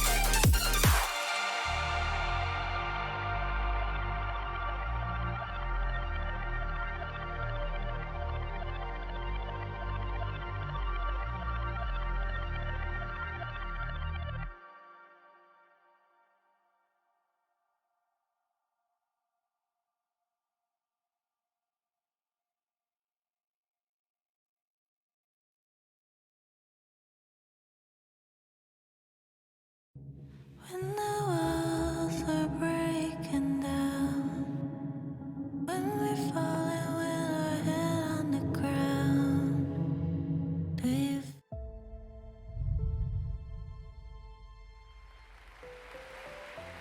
So as you may know, we had our first Northern Arena event this weekend. It was exciting to come here and be at the tournament. One of the first big tournaments we've ever been to in Canada. Thanks to Northern Arena. You know, there's a lot more to come.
Welcome back. We are back here with the first game of the day on CCL R6S. This is going to be the final round between Catlaugh and Tide Pods. Why don't you tell us a little bit about the last map, Gyro? Well, Villa, what a map that was. It was 2-4-2 halves. Defenders were ruling the roost. Tertiary site, not so much. And then we went all the way to overtime where we saw Catlaugh. They decided to flip things on their opponents and decide to win it out finally. And well, with that being said, we are now on border of all maps. It's not one that I've casted or even played. In this kind of new season, so it'll be interesting to see how this interaction comes through. Yeah, I'm really excited for Border, and yeah, just to echo your sentiment on Villa, really fun map to watch, really even as well. That was the Catlaugh pick, and this as well is a Catlaugh pick. So I don't remember which side picked attack and which side picked defense on this, but yeah, I mean decider in any case, and now I mean we're on Border of all places. I haven't casted it, I haven't played it either, so yeah, I mean I'm really excited for this. I'm gonna be entirely honest. I mean, I'm super excited. I just can't wait. That's the thing, though, with Border. We tend to see a lot of teams put a focus on that upper floor, the second floor or first floor, or I don't know what you Americans call it nowadays days. And or Canadians, sorry, Canadians as well. North Americans, I should say, before I get shouted at by people in the chat. But yeah, it's going to be interesting. I've not actually seen a proper ban phase on Villa either since the new map, or since the kind of new comp pools came out. Yeah, I mean, it's really interesting because each team only has the opportunity to ban one map before each team gets a pick, and so if it's set up like that, you can kind of pick whatever map you want. There's still 7 maps to pick from after the first, I guess, round of the ban phase, right? Yeah. So yeah, I mean, really neat to see all these new maps. We do actually have Thatcher and Hibana off the board. Hibana wasn't actually an operator I was expecting, but I suppose it does make sense. Like you mentioned, a lot of teams like to play this top down, and there are quite a few hatches on this map. It's not quite like Banker Clubhouse, but still, I think definitely potent. And once again, seeing Valkyrie off the board. Valk has been off the board on every single one of these maps, and I am not surprised to see her off this time. I think this was the map that Valkyrie actually came out on, if I'm not mistaken. That is correct. It was Operation Dustline. Yes, I think so. Slightly before my time, I started in Velvet Shell, so I think Uh, it was like a season or two before me. One season actually before me. So yeah. the good old times with the movement. How I really don't miss them. I'm one of the few that actually doesn't miss being destroyed from someone that I don't see because they can quick peek that fast. I'm sorry, it's just not my thing. But with that Yeah, being said, sorry, I Nico. sorry to interrupt you, but yeah, I don't enjoy every time I tried to look outside looking directly Oh into yeah. God's sclera, right? So Yeah, no, honestly, it was like something out of like a Star Trek film or something with the amount of glare that you would get. It was actually crazy. But yeah, first round. I wonder where we're going to go first.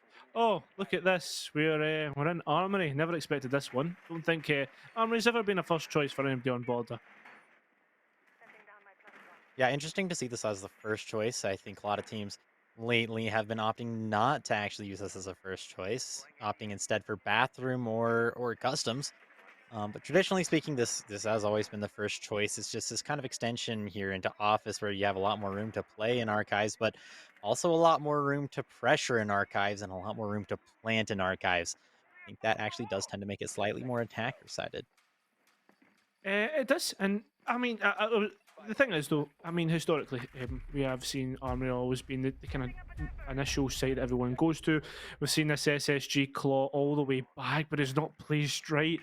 I mean, I think yeah, last time I saw the border actually in comp would have been SI 2020, if I remember correctly, when we saw SSG actually went out against NIP. Was it 2020, 2019? I think it was 2020.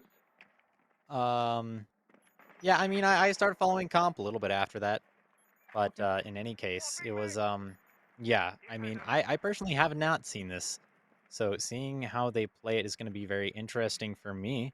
And bringing the OSA as well, I think is very interesting. We do have a East overtake. This is fairly standard since the new well, since the new updates to this map, not entirely surprised to see this, as once you take control of Office, it's very easy to put enough pressure into Archives from just Office and outside. I mean, it is a pretty small map, so being able to apply pressure from outside is a useful skill. Yeah, it's a very box-like map, and already we are seeing trying to go for a quick take with a glass, and well, that's just sometimes not to be advised. Considering, look at this, the vertical holes that are coming through. C4 goes up, Tex picks up Terra, and the diffuser stuck in no man's land. It's just going to be a hard task to try and get through. Lioness with that Blackbeard shield. It's been a while since we've seen that. And well, look at the amount of pressure that is being placed right now. The players are taking their time and they don't know if they can get that diffuser back at the time being. There is a lot of pressure being applied to Archives, but only really from one direction. Oh, never mind. There's Thermite finding a beautiful little pick onto Echo. That's going to be those Echo drones off the board, and they've actually managed to, wow, they've really started to manage to take control of of Office side here, and now suddenly they're kind of stuck below the defenders. That is Tech still looking for a little bit of vertical play, but whether or not he'll be able to find any is a different question. And both of the remaining defending operators forced into kind of this retake that neither of them are really going to want to take. X does go down, and we start to see the attacker-sided nature of this map. The first plant attempt did not go through, and they were still able to make a second. And now in a 1v3 situation, it would be very surprising to see this not go in the favor of Catlaugh, and Bix going to finish it off. Yeah, I really like the initial kind of setup there by Tide Pods to deny from below. Catlaugh, though, they can just fling bodies at the situation and they were just winning it out. Trying to be aggressive on towards those repels, it's not to be advised. Sometimes what we need to see, and I know you guys are going to hate to see me advocating it, but we need to see runouts, we need to see the aggression. We really need to see players getting uncomfortable. I need to see literally. I mean, I need to see the Wizard of Oz. I want to see flying monkeys coming out from all those windows, but whether that comes to fruition is a different story. We are going to see a reattempt of Armory Lockers and Archives. This time, Tide Pods know exactly what is coming, though. Yeah, and now something I would like to point out as well is that this vertical play has already started to, well, come into play. I mean, really, right at the beginning, they had two people playing below, and while they did get kind of caught off the sight in this situation, it was Yeah. mostly just because of them not watching their flank. Player was able to get in through the east side and really wreak some havoc to the Echo, who was trying to hold that position down. And unfortunate on their part, just simply by the fact that you gotta watch Office. I mean, it's one of the most Yeah. important pieces of site control on this site. Not only that though, it's just a frustrating situation to be in, trying to take the long angles when you've got say cogs versus 1.0s. I mean, I know you're saying like most attackers do try and take the hollows and stuff when they can, but all in all, it's still never gonna work. There is that echo to watch the back of sight. I wonder where we're actually going to see Catlaugh come from this time because, well, sometimes we see the glass come out and it's a bit of a one trick, and there is no Monty as well. So I wonder if they're just going to go for standard and go in towards the main breach that we usually see. I think they are. I mean, varying your attack obviously can be a very potent tool in your toolbox. I mean, if you have a lot of different attacks, you can bring different things out, and suddenly you're going to be forcing the defenders to learn something new on the fly. And that is very potent, especially now that we have Yeah. attacker repick. You can have so many more attacks in your back pocket, so many different ways to respond to the defense. And, well, taking their heads off is certainly one way to respond to it as Seb finds the opening pick of the round. Lovely opening pick indeed, and well, we've only gone through a minute of the round. You wouldn't even believe it the way things have happened. And it seems as if we are going to see a Maverick go straight towards that main breach. I wonder if there's anyone in towards CCTV. Do we have that map control under control for the side of Catlaugh? It doesn't seem to be just yet. The Maverick doing their work. I think people are trying to look towards the toes. A spray comes through, but it's actually return tack taking out Tex. Catlaugh seems fairly confident on this. I think Tide Pods probably didn't want to go this far, but I mean, even on an attacker side of map like this, they have been fairly dominant. I mean, it has been a little bit of back and forth, but on a level like this, seeing that sort of back and forth is something that we expect, and really it comes down to which team manages to grab onto it and hold onto it. Very similar to chess, we see which team can find the advantage and convert it to a victory. And in this case, Catlaugh has been doing quite well, but a beautiful shot coming out from Aquinio, and we don't expect anything less.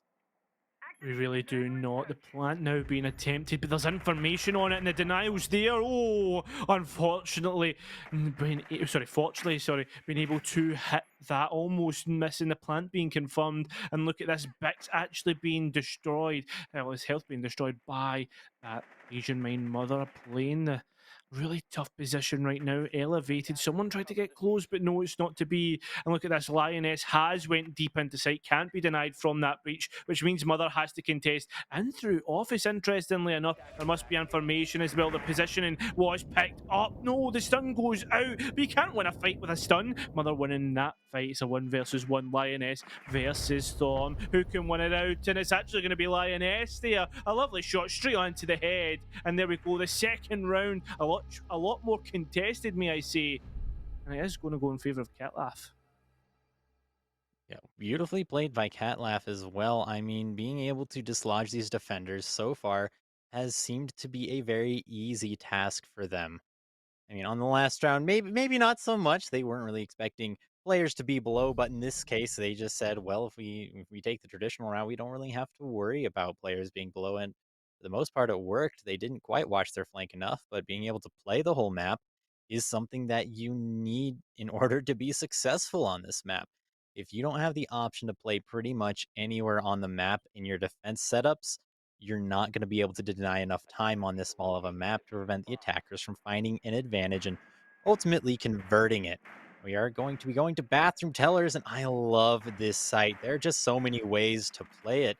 This is a site that I think is a perfect example of, I mean, being able to play any part of the map. You can play above the customs, you can play above workshop, you can play all around waiting, top floor, bottom floor, and just about all of it is effective just simply because, well, that little knot that we have in the middle is sort of similar to Villa. We call this one lobby. And yeah, it's quite an important piece of map control, especially for this site. This site is it's always historically been. I see, because like I used to play Old Border, and I played it like when it was kind of obviously somewhat in the map pool and stuff like that. Right. I always just have like extreme PTSD with this map in this specific site. So I always think of like how many cheesy strats with a glass hanging above the door, the window, with the Monties and stuff, not being able to get in because about 10 cap can traps. Well, it doesn't seem to be the case. Already the dot getting taken out there. What is happening there? That is not good for Tide Pods right now. Like I said, you need to have the option to play anywhere, and well, giving yourself or giving the opponents, I should say, this control of custom so easily, I don't think is going to be the play. I think Doc was originally supposed to contest that. Big's going to find a second, though. Managed to find the angle that they set up and did not watch. That's tough. Tide Pods here falling apart as they've already lost 2 rounds to Catlaugh. Now they've lost 2 bodies in this round to Catlaugh. They've taken control of nearly the whole main floor, and that is, wow. Yeah, this is going to be tough to come back from. It really is. These players just seem to be throwing it back to 2012, creating their own laser collection. It's just constantly back and forth. The beaming continues. And now we're in a 3 versus 1, or a glorified 3 versus 1, as Bembo has been dropped. Can't get rest, but I mean, let's be honest, it's not going to happen. Seems if the diffuser has made its way through on towards the site. Looks as if the hatch is actually closed, as it should be, and it seems as if Mother is going to try and contest in towards the site. Checking the corners though, as you should. Make sure you're safe and try and go to see if they can maybe res Bembo. It might actually come true here, by the way. I don't know if the attackers have the information, and this could actually end up being a 2 versus 3. There is smoke grenades trying to delay further and further. Remember, has to be at least attempted. The diffuser, gonna say by 7 seconds, but no, just running straight through. I think they got one. I'm not too sure. No, it was because of the down. It was just a trade. Never mind. I'm talking nonsense. Yeah, no, I believe the Jaeger player did find a 1 there, and well, that's not enough to win the round. especially if you haven't picked up your teammate. Honestly, I think in a situation like that, you really have to do right. We like to say that you do what you can to give your team the advantage, Yeah. and I think going in on yourself probably wasn't it. Maybe crawling into the smoke they laid there so conveniently for you and starting that pickup. I mean, just having a second player there could have been huge because all of Catlaugh was kind of concentrated in the bathroom and it looked like they were trying to play that inside out, which we've already talked about. This is attacker sided, so why would you try and be a defender on an attacker sided map after you've already made a successful attack? The defenders are just going to make a successful quote unquote attack on you.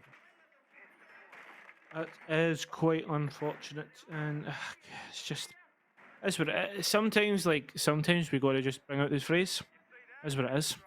That's just the Yeah. way Border's turning out to be. It's just the attackers continuously taking advantages where realistically, I'm not saying they shouldn't, but I'm just saying that it needs to be a bit harder for them. It's been given up far too easy. And here's another question for you: when do we say, right? We're saying it's going to be slightly attacker favored at least. When do we say that the attackers have taken an advantage because they're on the cusp of 4-0? Potentially could be 5-0. 5-0, is that when we say, right, Catlaugh, they've won this kind of half? That is a good question. I think already at this point we can say, well, Catlaugh is done well on their attack. I mean, Yes. 3 rounds already. That's great. When we say they have an advantage, I mean in this meta with the attacker repick on top of this just being a very attacker sided map. That is hard to say. I would say almost maybe if they get 4 in a row or if they get 5 overall, I would say that's probably Catlaugh's game. Um, but I mean, this could also go either way. I mean, Tide Pods have the full ability to find trades with each other. I mean, they've displayed that in previous maps, and if they manage to start displaying that well now, then that could be huge for them. I do really like this. They kind of took the castle and kind of cut the top floor in half. That's nice. It allows them to play pretty safely on most of the top floor and find some vertical interplay that hopefully will help them find a few more trades moving into the round. There's still plenty more to move through in towards this round, though. There's a minute 30 left, and that means that there's still plenty of time to play for. Still half the round to play for, and nobody knows there is a player, a potential roamer nearby, has to swing there, but no, the Osa is well aware and picks up that kill. Well played from them. It seems as if the Jaeger very close by. Don't think is going to get ready to swing. That is very, very close, and we do have the angle from above. Mother and Tex playing those key positions, making sure no one can move through and towards that lobby, but run straight into the crosshairs of Lioness. The claws indeed, Lioness, proving to be quite fatal with those, and interesting situation. Now we have a Maverick getting ready to open up this wall, and with the rotate there, when they didn't intentionally create, the defenders that is going to be quite a gap in the defense, especially now with only one person to contest it. He has to play aggressive here, or he's just going to end up getting surrounded, or perhaps bait someone into Mother's grasp, but not going to happen. Mother looking for a flank here because he has to make kind of a desperate play, or she has to make kind of a desperate play. I'm actually unaware of their pronouns, but unable also to shoot through that wall and making a peek through there. Does find Tack, but not before Tack finds him. Catlaugh taking another round over Tide Pods. This is frustrating for them, and I have to ask, Yeah. where are the mentals right now? The thing is, though, is it's all speculation as a casters. Unfortunately, we do get True. things wrong. I mean, there's probably someone in chat, all caps, these casters are talking nonsense. Sure, that's exactly what they're going to be saying, but you know what it's like with certain viewers. And with that being said, it's going to be. We're kind of reaching that point now where Catlaugh are really, really, really firmly in the driver's seat. Anything that they lose now is considered to be a kind of missed opportunity, you would consider, and they have so much momentum riding on their back that we can't help but consider this map already Catlaugh's, and obviously momentum swings. We know what Siege is like. I just really need to see Tidepod show something that hasn't happened yet, because all we've been seeing is continuous Catlaugh. Even when Tidepods had the advantage, they somehow threw it. And it's very interesting to me to see that Tide Pods does seem to have a little bit of variation in their setups. I mean, Catlaugh is so variable and so, I mean, goodness, I cannot think of the word at all. Mobile, um, right? I mean, they're able to change things up, is what I'm getting at. And they're able to just walk around whatever it is Tide Pods are Yeah. doing. I mean, is that Catlaugh? Is that the map? Maybe Catlaugh has more preparation on this map than Tide Pods does. Maybe Tide Pods let this go to the final two, hoping that Catlaugh wouldn't pick it. And, well, Catlaugh picked it, and maybe Catlaugh just knows exactly what they're doing, right? So, fortunately, like you said, it's all speculation. I'm not on these teams. I'm sure most of you aren't either. I can confirm, by the way, just to let everyone know at home, that it was actually Catlaugh to pick the map, which is something that's interesting. So maybe Tide Pods were just hoping that there wouldn't be a border, and this is why it's getting manipulated. Yeah.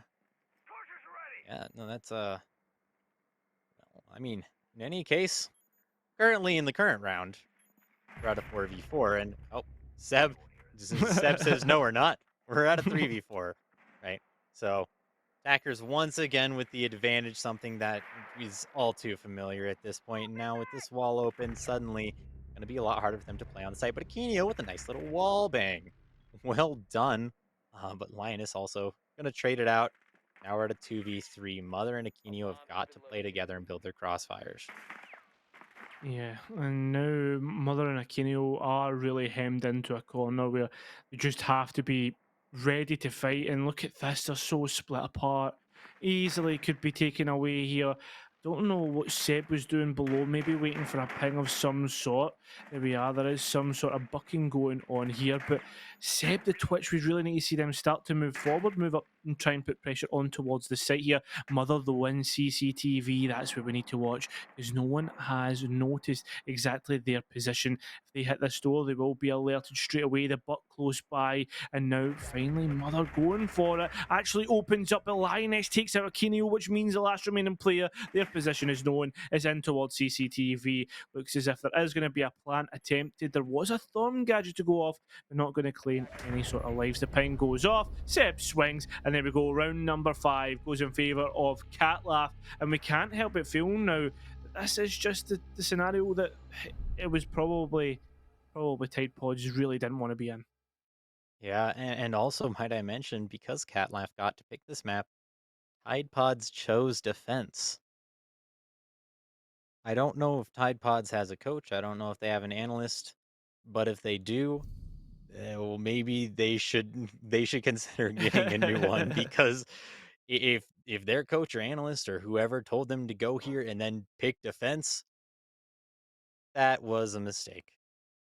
We are seeing a new site from Vence's. I was gonna say 3 times, 3 losses on the previous site, Armory, and now, well, on a new site, they're hoping not to repeat that, as well, currently they haven't won a single defending round. So, yeah, tough situation. I do like they brought the rook again. I think they're kind of getting to a point where they're realizing that we kind of just have to play aggressive here. I think really the way that they should be taking advantage of the way that Catlaugh is playing is just getting very aggressive. They get aggressive if they take advantage of these moments where Catlaugh is a little bit spread out, can't find their trades. That could be their only saving grace. Really hoping potentially that this site, though, is maybe just a little bit more solid, or maybe Catlaugh isn't quite as experienced attacking it. Who knows? But in any case, we're about to find out as the prep phase has just ended. I'm just waiting to see. The Rook has decided to go upstairs, and there is another player supporting them, which is something that we need to see. We need to see this kind of positioning right now, the aggressive positioning, ready for the attacking stance almost. And it doesn't seem as if the way that things are setting up that it's just going to see and convince us that this is going to be the case. Line scans going out. I wonder if this is going to be a rush. Don't know, it doesn't seem to be just yet. Grenades getting prepped though. It looks as if Tide Pods have found some kills. Seems like they've found some position in here to actually take the fight to Catlaugh. don't know if Tide Pods can capitalise on this too much though, as there has only been Seb realistically being dropped. Make that tack as well. That dot keeps throwing me off. I keep going to say 2 cal, but it's not to be, not this time. There is going to be a jump out from the Mozzie, I believe, and it's getting prepped as we speak. One player moved up on towards the office. Will they jump in? No, they're going to drone it out. Things slowing down now from what it seems. Pre-fires on towards that position, that window. Nothing being found just yet. What a shot. Yeah, first time that I believe we've seen Tide Pods take advantage so far on this map, and doing exactly what I said they should do. Maybe I do know something about this game, but in any case, yeah, I mean, finding these aggressive picks and bringing those impacts to break the Osa shields as well. I'm not sure if that was entirely intentional, but the Steelio still does have an impact in his pocket, and well, now he's hopefully looking to steal your life. He makes an aggressive peek and tries to find Lion and is successful. So 4v1, Lioness is alone, and well, Lone Lion, while while is trying to find these picks, isn't going to, and we're finally going to see a round going in the favor of Tide Pods. Oh, there we go. Fantastic. 5-1 the scoreline after that half. And again, we have no kind of quantifiable sort of scorelines to go back to unless you want to refer almost 2 years ago. I mean, that's literally where we are after two SIs later, which is kind of crazy to admit that we haven't seen Border in the comp pool for nearly 2 years. Yeah. Obviously, this has the reworked as well, and we do have attacker repick, so everything does kind of say to us this should be an attacker favoured map. But how attacker favoured? Is it going to be 4-2? Is it going to be 5-1 every single time? We need to see if we have just seen a great advantage being taken by Catlaugh. Will they know how to defend? Will they know exactly what to do? I imagine so, as they seem fairly set up. And from the side of Tide Pods, it looks as if they're almost, I'm not saying certainly, almost getting ready to rush, as we have seen Ying being picked. Ying always liable to stir the pot a little bit, as those flashes are so potent. I mean, in terms of counter on the other side, we only have Jaeger. Personally, I really like to run Warden on this map just by the fact that a lot of the time you'll actually see operators, or teams, I should say, trying to use flashes, smokes to clear out players out of positions. But well, this Ying, because there is no Warden, could be incredibly potent. Curious to see how this works out for these guys, but in any case, really kind of upset that they're in Armory Archives. I just think this site is terrible. Not gonna lie. In fact, I'm not even. I think no. This site is bad. It's a Oh, secret. come on. No, it's not good. It's a tertiary site at best. Come on. This. You're knocking off my nostalgia here. You can't say that. No, No, I'm it saying was. It was historically good. Yeah, I'll give you that. Especially when you used to be able to contest with mirrors, etc. It does become a lot less contestable. Especially I'm thinking in towards office. There's all that good stuff. I just think the positions maybe weren't played as well as they could have. Hopefully we'll see Catlaugh make you eat your own words. Yeah, I mean, maybe we'll see, or maybe we'll see Catlaugh just win, or maybe we'll see Tide Pods exploiting the fact that, well, this is such an attacker-sided map. I don't know if you guys knew that, and we've only said it 4 or 5 times, and Mother making an entry and finding the pick, but unfortunately not watching the correct direction and going to get traded out. That is Ying off the board, so that pot is going to remain slightly unstirred. They're going to have to figure out how they can use their remaining attackers to try and make themselves a real nice gumbo here out of the defenders. Oh, you're making me hungry. Gumbo. I don't actually think I've ever tasted gumbo. Do you know that? Oh. Lovely run out there from Bix. Sorry, I'll let you back in. You're all good. But yeah, I mean, that run out is a perfect example of what I was just saying. This is a situation where teams are going to have to start playing more aggressive. This is such a defender-sided, goodness. This tends to go so in favor of the attackers that you need to do something to counteract that. You have to find the man advantage. You have to take the risks, or else there is no risk for the attackers either. And in a perfect world, the attackers are going to win, 60, 65% of the time. so far, I mean, but seems like Catlaugh really is just rather prepared for this. They have given themselves the advantage through this aggressive play, and now suddenly Tide Pods are not feeling very fresh as they are stuck here between a rock and a hard place. The rock being these defenders and the hard place being the time. Time is ticking away. Look at this. There is a zero cam going up. That's going to be able to give away some information. C4 goes out, hits the mark. And well, look at this. The time just can tick down.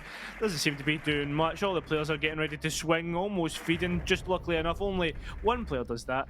That's another round towards Catlaugh. We move on towards map and series point already. Yeah, I think honestly, looking at this, Catlaugh was just much more prepared for this than Tide Pods. I don't think Tide Pods expected to go to border. Obviously, in their map ban lineup, they chose second to last, so they got to pick two maps to leave up. One of the maps that they left up obviously was border, and I think they were thinking, we leave this map and border up, then they'll be forced to take the map that isn't border. And Catlaugh said, no, we're going to border. Okay, don't board that helicopter. Okay, right? Oh, And God. I mean, honestly, at this point, it seems like Tide Pods may or may not be boarding the helicopter and heading home. Just kidding. There is no going home. This is the group stages. But my point still stands. This isn't looking very good at all.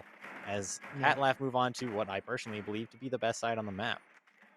I think it can be really good. I think the tough spot is They again. have also brought a Frost, might mention. Frost, very potent operator, I believe, on the site is Yeah. well, as we mentioned previously, she denies the ability for an attacker to enter and make an attack at the same time, right? They have to choose between the frost mat and the player, and that's a tough decision, especially if you don't have someone behind you. I'm gonna admit I did actually not unmute in Discord because I had a little bit of a coughing fit and I started talking and I did not mean, so that's my bad. I'm sorry for that. Oh, But what I was gonna say there was the fact that I was just talking about how that main area there is kind of rough sometimes if they don't shut that down as a defender. You can just see people manipulating it. We already saw Tide Pods put a bit of emphasis on that, especially when you think towards the fact that they had like what was it, two players looking down, trying to deny one in through passport, mhm. and then players in through. I think it was that kind of initial main door. So we'll need to see exactly what happens in terms of that. I do think this second floor is absolutely huge there, especially if people do not get control. You can see vertical angles coming through constantly on border. There is information being gained, as it always is in that first minute phase. We just need to see Catlaugh not give much away until about a minute 30 with the aggression. I just hope that their aggression can be somewhat withheld.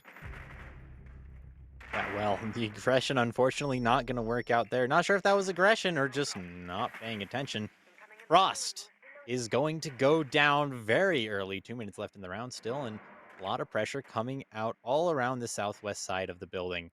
Now, I believe Tide Pod's looking to build some sort of a web around here and just start to collapse. If they do manage to get control of Workshop, that could be fatal, as there aren't very many ways to contest the bathroom outside of vertical pressure, and well, Tide Pods have been unable to do that so far. Or I guess I should say, or sorry, Catlaugh has not provided any vertical pressure so far. So unless they're Yeah. able to get up there and start really changing things up and start opening that up, I think ultimately this defense is just going to collapse. Well, let's hope not. Let's hope that is not to be the case. Oh, a lovely shot there from Tak. Gets to be able to shut down the Zofia. I believe they were already on low HP, so I mean, the grand scheme of things, it's not really going to matter. They're going to try and swing it in here. The Ayana not looking the right way, only gets downed, and they get away with murder after that Finka charge. All up to bits. 50 seconds remaining. They're all going to start swinging. There goes one. Is there going to be two? Well, yes, there it is. And well, the second one will pick up that kill. Seems as if Tide Pods, they managed to win that one out. Very good on Tide Pods, but they do have to play every round perfectly from here on out, and Border doesn't seem to be their favorite map in the very least, so Catlaugh does have every single different site available to them, and well, I think they're going to just go through the rotation until they find one that Tide Pods is weak to. They have plenty of time to do it, and even if they don't find one that they're weak to, all they have to do is win one more on the one that they thought they were the weakest to, or even the one that they already lost on, that being Armory and Archives. So very tough situation, very steep. I mean, this we're talking like 9, 10% grade here right now. This is an uphill battle for Tide Pods, but anyone can do it. Quite possibly these folks, as we have mentioned, they were the second place team last time with a couple roster changes, but still very potent. Potent indeed. 6 to the scoreline, and it seems as if this is going to be the this is Venson. Is it Venson construction? It's just such a hard site sometimes because of the extension Mhm. upstairs. It can really be worked into this place where either the defenders just completely annihilate or the attackers completely annihilate. I don't think there's ever usually an in between, and I really hope, I really do hope that Tide Pods realise the importance again of that second floor. I'm going to keep emphasising it because look at all this verticality that's being created right now. Look at the angles that's being created onto doors, onto windows, onto just key spots all in all. Imagine we will see an emphasis put up here. If they're not, then I will be extremely worried for Tide Pods in this map. Yeah, an emphasis on top floor for Catlaugh. Um, Emphasis on top floor for Tide Pods is the question. Does look like they're going to start applying a little bit, aware that that alibi is not the real lady herself, and really starting to apply pressure fairly early in the round. I do like that decision, as you mentioned, it's going to be very important to remove these players from this vertical interplay. Whether or not they'll be able to is another question. Is a lot of kills on this, as you mentioned, tend to just kind of butterfly effect their way through the rest of the round. This is, I think, a fairly easy site to convert once you have an advantage. But where does the advantage come from? Well, apparently, it just Oh, comes onto Bix. The Wamai gone straight off the yeah. board, just like that. The castle is in towards that office. There is information being found. Ash trying to contest in towards office, but no one swung out from there. And just like that, we are just seeing things slowly fall apart. There was information on people walking through that breach area, and now it's all up to the 3 remaining players that are on site. Huge moment there. And exactly what we were talking about. It seems that once they manage to get a little bit of a foothold on that top floor, it just becomes impossible to find trades for the defenders. And Castle a little ways off site, as well as Lioness, I don't believe in a good place to contest this. And now players on the attacking side just moving outside. This is not going to be a tough post plant for Tide Pods. Unfortunately, Lioness is going to go down, and now in a 4v1 situation, Tack really just going to try and find a chink in the armor. Maybe if he manages to find someone up here, he can do something about it, but it seems like he's locked himself out. The castle stuck behind the castle barricades. The cruel irony of fate as the clock begins to tick down and Castle is forced to take a firefight that he is not going to win. Vertical interplay, this throne right here, and now even if he does win, he just doesn't have enough time to defuse. So opting instead to save the UMP and, well, giving up the round, but definitely not the wars. And Left is still up 6-3. Maybe we might have just seen Cat's one and only round. Maybe that's potential. Maybe this is going to be another overtime jaunt. Um, Possible. it's possible. Armory and Lockers Archives is going to be our next site to go to for contention. And I mean, we've already seen how this one goes. We need to see the runouts. We need to see the contention. We need to see all that aggression. Blah blah blah. We all know how Border has went so far. And the only time that the defenders have won is them actually running out and taking the gunfights to the attackers. Which, let's be honest, needs to happen. You can't sit idly, or else it's just going to be nades. There's just going to be angles taken, which you really can't contest with holographics, etc. So this is where it gets really hard. We aren't seeing a Flores being brought here by Tide Pods. They've actually decided to go for a Jackal, which again, I'm not really going to complain considering he does have that shotgun for verticality. Mhm. The shotgun's not really that great when you're playing online. That's true. And I mean, let's talk about this as well. I mean, the Jackal primary utility, right? He does bring the shotgun. He has smokes, good secondary utility, but is going to actually be rotated. Yeah, good use of the attacker 6 pick. We're seeing a Ying again. Let's see if they manage to make a good gumbo this time. Jack Lau is going to say might deter some of the aggressive play by Catlaugh, but rather looks like they're going to be going for aggressive play themselves. I wanted to see how aggression or aggressive. Oh my god, if I could speak. We're going to see how aggressive it actually is. Especially seems to be an emphasis towards main breach. On towards where I believe is it east side? No, it's west side. West side breach. What we tend to see. The office has been somewhat meta in terms of takes for the attackers, but it's not to be this time. Seems as if we are going to see one player go below. The up needs to come through. Is this what I was just about to see? Just behind half wall. Boom, there we are. Seb somehow escapes with his life, question mark. Will retreat though, because he knows exactly where that second aid is coming through. I think there must be information because the need is positioned. Yep, there we are. On towards the shield. Well played there, and that's a key position actually cleared for when this breach has to get opened. Yeah, and clearing that position is going to be very important because that is one of the two positions that will really deny any sort of play or entry coming out from the Ying. Obviously, Ying able to, send out flashes, send out smokes, but if players are there, they're just going to send out their own utility in the form of nitros, and that could stop a plant in its tracks. Now, I will say they are able to get this breach open. They do have a lot of potential. Obviously, this Ying, once again, prepared to stir the pot, and Aquinio working on that breach ever so slowly.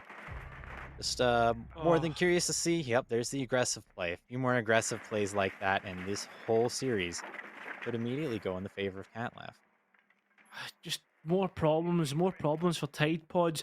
Actually deciding to not do the soft breach before. Nade's coming through, but look how close Terra's managed to find her way all the way through onto breach. Swinging there, not the correct idea. Mother gets down. I believe there is a toxic babe. They are going to try and somewhat do a revive here, but the young Candela comes through. That can be an opportunity, but it is missed. Another one to come through, but this could actually flash the teammate, and it almost does. Yes, Bix gets the trade. The defuse is going to be attempted. Bix can't find the gunfight on towards the player contesting him, but look from my goodness! behind. That's huge. Seb comes up massive, and look at this from behind. A reverse sweep. Catlaugh win it for, well, win the whole series. Wow. Goodness gracious. What an attacker side of map we're seeing here. I mean, really, like I mentioned, a lot of attacks won on both sides, including on Tide Pod's side, might I add, but it just seemed like Tide Pods were a little bit underprepared, and that does seem to be the weakness of Pug Stacks. Wait a second, Tide Pod's not the Pug Stack there, that was Catlaugh. Hang on a second. No, but really beautiful mobility, beautiful adaptations coming out from Catlaugh over and over again, and just able to really work around whatever Tide Pods gave to them. And I think ultimately that's what won them that.